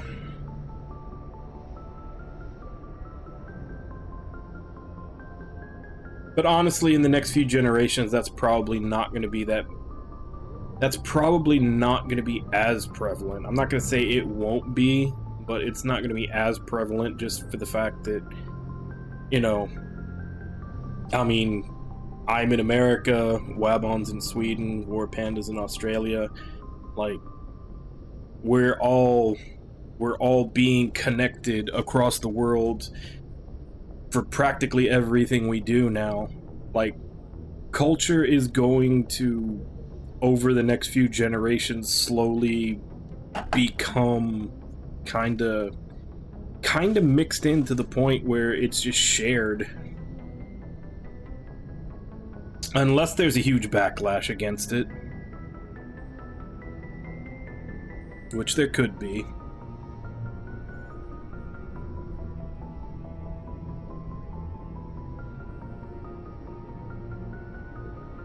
Yeah, but that's what I'm saying, is that inbred that we were in the past was due to necessity.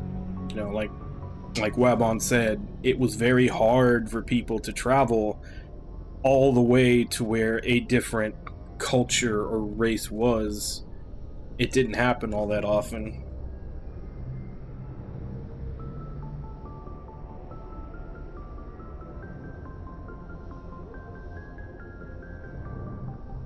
Yeah. But if the human race and if the planet survives that long, I do hope that eventually it all melds together into, you know, a culture that's pretty much shared across the planet. I hope there isn't some backlash where everybody tries to section themselves off.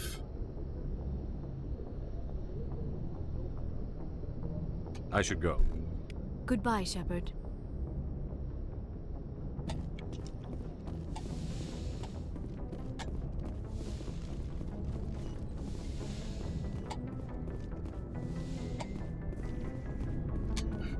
Alright. Talk to everyone. These are all just collection quests.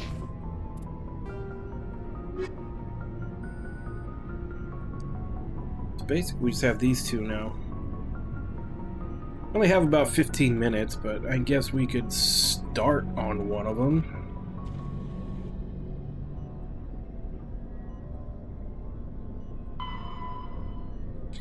Novaria. Let's see where that is.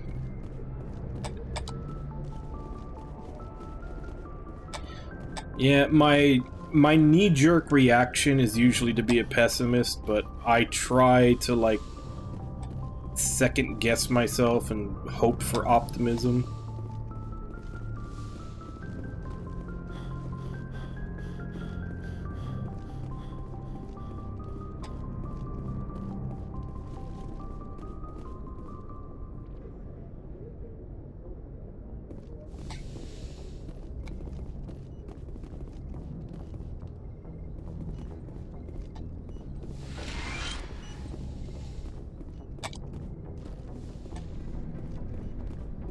I hope you do.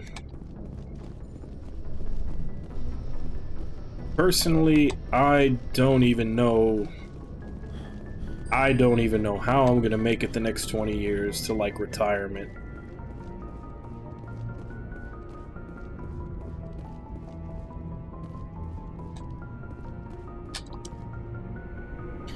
That is, if retirement is still a thing at 65 when I get there.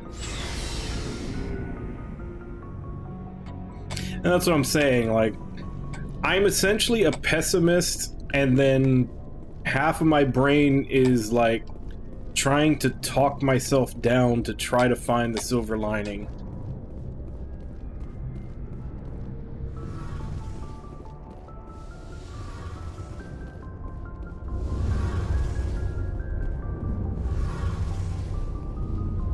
Oh, it's just more of, like,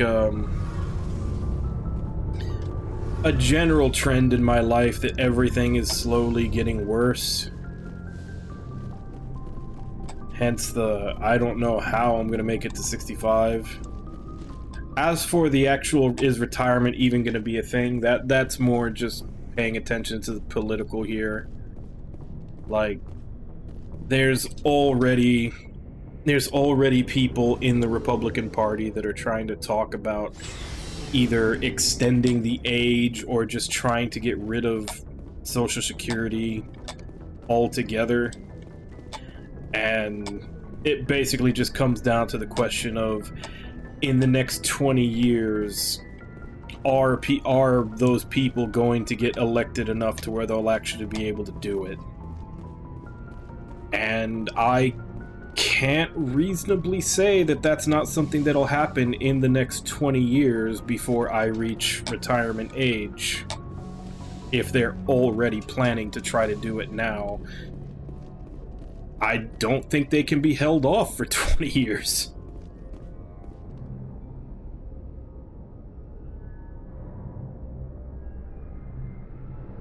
Yeah. And that's basically just why I say it comes down to is I don't think I'm gonna reach it, because I just don't. It just doesn't seem likely that 20 years can go by without them at some point tricking people into letting it happen. I'm sure we can hold them off for a while, maybe 10, maybe 15, but a full 20? I think at some point they're gonna fearmonger enough people into letting them do it.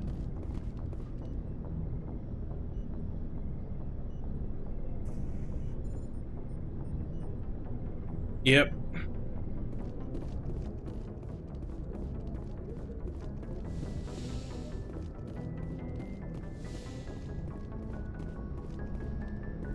Although, to be fair, yes, it was their generation when everything bad started and continued, but they were victims of propaganda. That's basically what it comes down to. Like, all these corporations have so much goddamn money to put into advertising and the news and misinformation that they were just victims of propaganda their whole lives.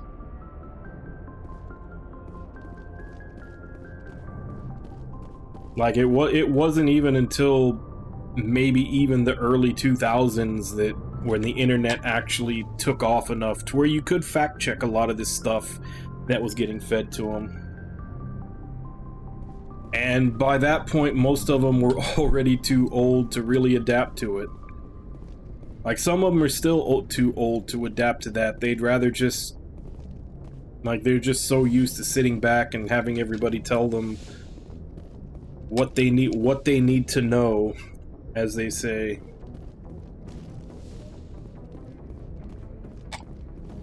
Like, it's unfortunate that you do have to put in so much work to figure out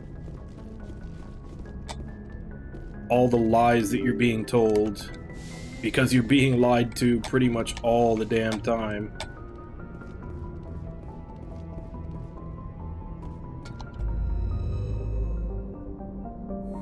So that's kind of the way I view it, is that yes, it is their fault, they let it happen, but I don't know that any other generation would have, like, transplanting any other people to the same thing they went through. I don't know that they would have done anything different.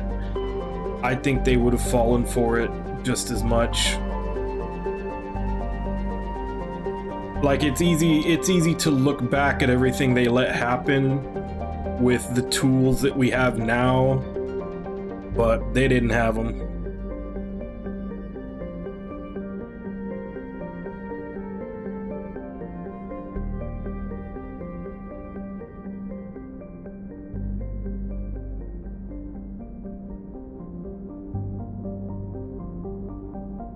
It's literally that old, what is that old story about the frog in the pot and they turn up the heat slowly so that it doesn't know it's being boiled alive? It's literally been, like, it literally started, like, it's been my whole life. because I was born in 1980, and that's about the time that they very slowly started stripping everything away. It was like the late 70s, the early 80s, where they slowly started deregulating and slowly started,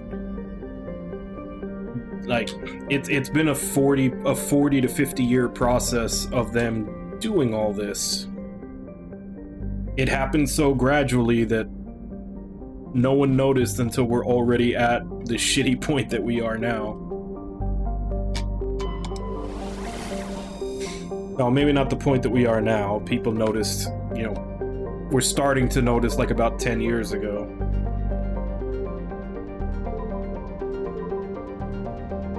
And a very minor handful of people noticed 20, 25 years ago. Yeah. And that's what I'm saying. It's not even just in America or another big, I mean, America's probably the one that it's hitting harder of the developed nations.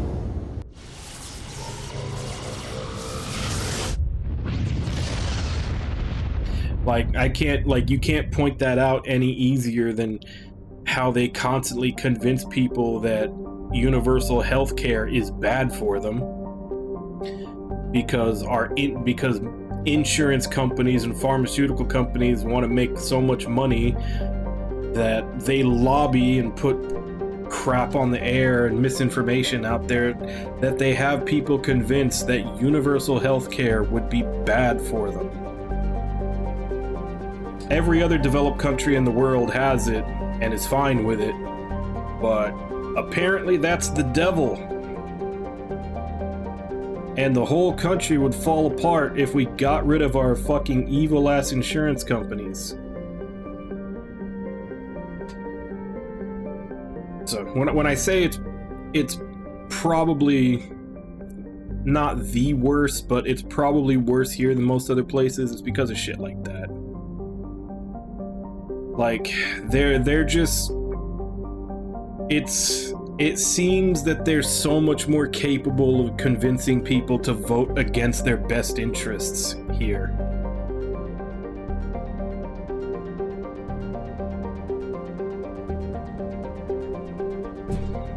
Yeah, it is definitely not.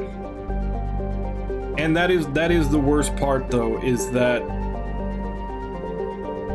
it's almost like they test it here, and when it works, then they're gonna try to take it everywhere else.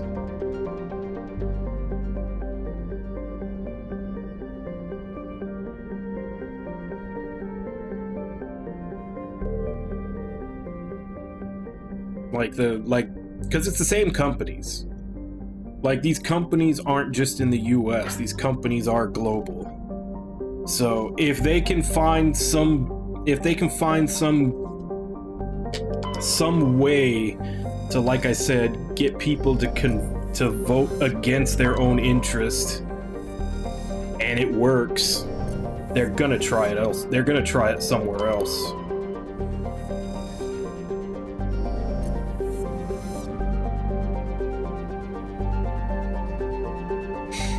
No, they don't.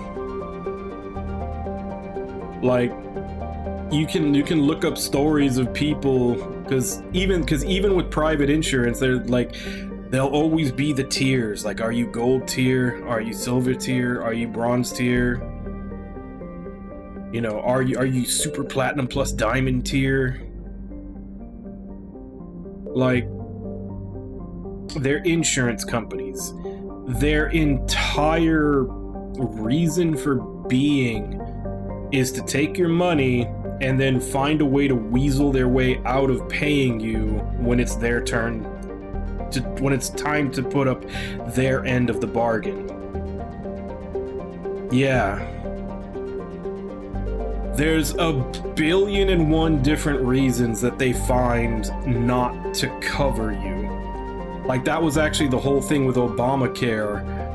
Like, they couldn't get us universal health care with that, but what they did do is get rid of some of those bullshit reasons to not cover things, like pre-existing condition. Like, oh, you went to the doctor and found out that you have diabetes, or you went to the doctor and found out you have high blood pressure, or, you know, any other chronic disease that's going to be with you for the rest of your life. Well, you got insurance, but since you had that before you got insurance, we're not going to pay any of that.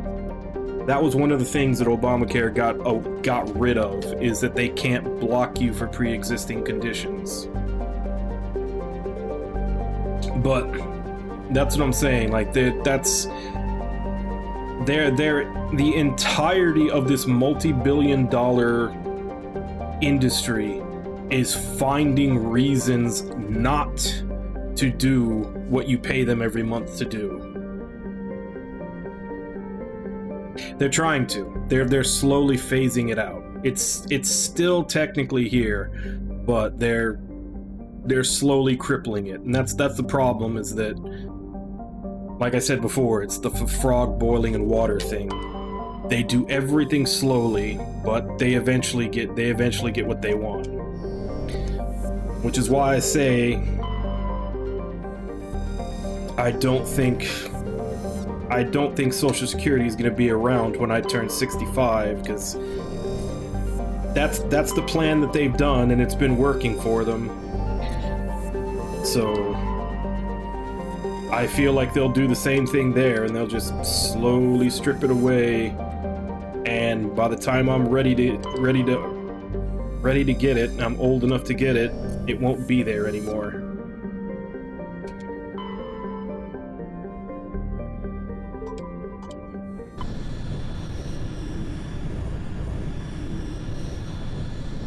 But yeah, I'm sure if you look up stories about private insurance companies, like, it won't be hard to find actual horror stories of how they've fucked people over when they needed it. You know, people that have been paying their insurance premiums for God knows how many years while they were healthy, and then as soon as something happened to them, they found a way to not do anything about it. And that's even past the deductible, which is this insanely large made-up number that they come with, that's, you know, you have to pay this much before they'll pay the rest, which is, you know, 9 times out of 10 already such a high number that it's gonna bankrupt you.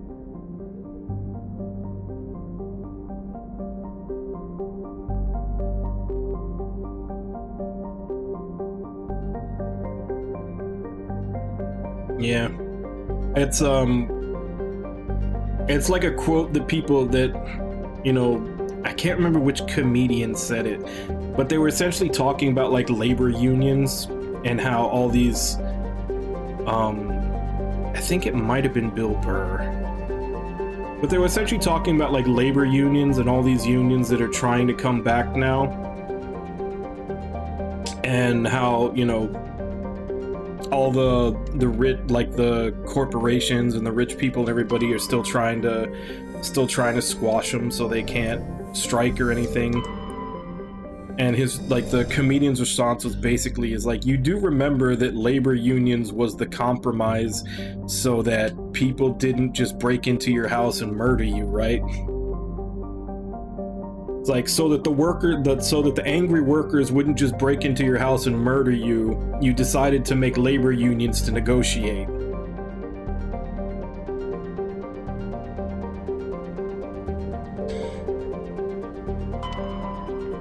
Yeah. But,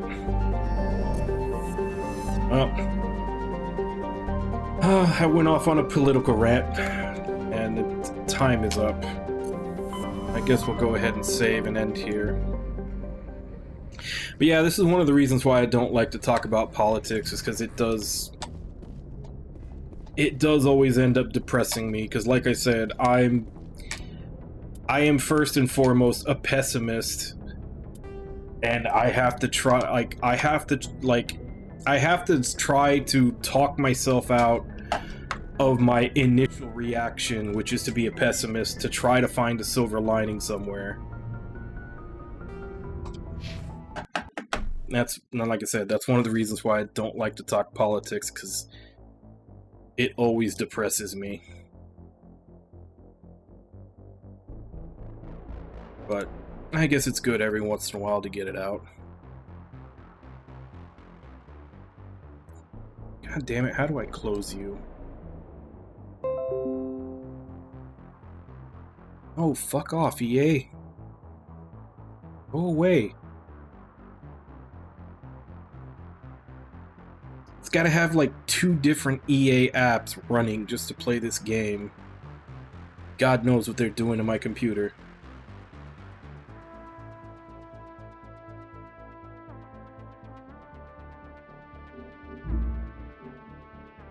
Alright, I'll exit the separate program that launches whichever Mass Effect I want to play. Now can I find... Okay, now I can finally close the stupid EA app. That EA app was probably listening to everything I just said, and I'm probably going to be assassinated. Yeah.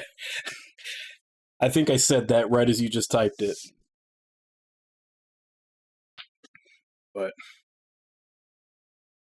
yeah, we'll continue this tomorrow. So we've got our full team. We got Liara, so we just got the other 2 of the 3 missions they initially gave us to do before I guess we're at the next big story break point. So I guess let me go ahead and give callouts, and then I will end for today. So War Panda, Wabon, Ragna, Unit, Nami. Thank you all for coming in, chatting with you while I play, and thank you anybody else who may have been lurking and watching. It's always appreciated.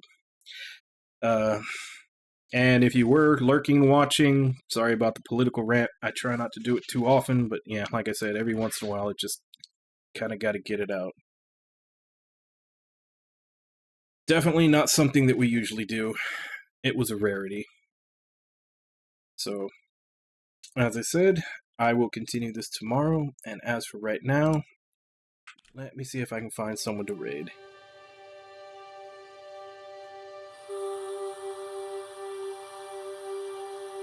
Yeah, I still think it's funny.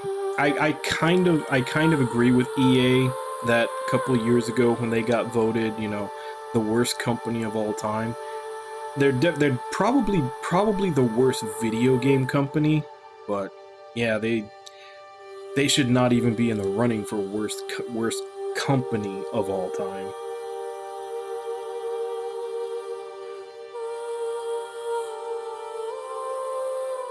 So I agree when they were kind of insulted when they got voted that, but I would say video game companies, it's probably a close race between them and Activision.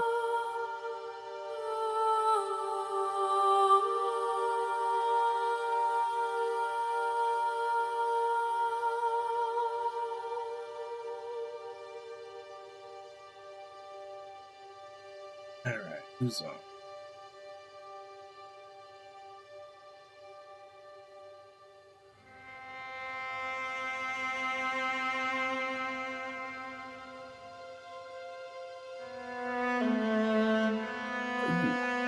Yeah, let's go there. So, BitWizard is playing Phantasy Star 4.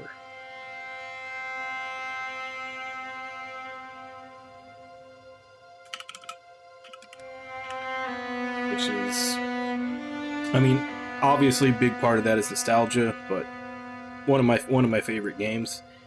So, as per usual, let's go ahead and jump in, say hi. Hope to see you all next time, and until then. Bye-bye, everybody!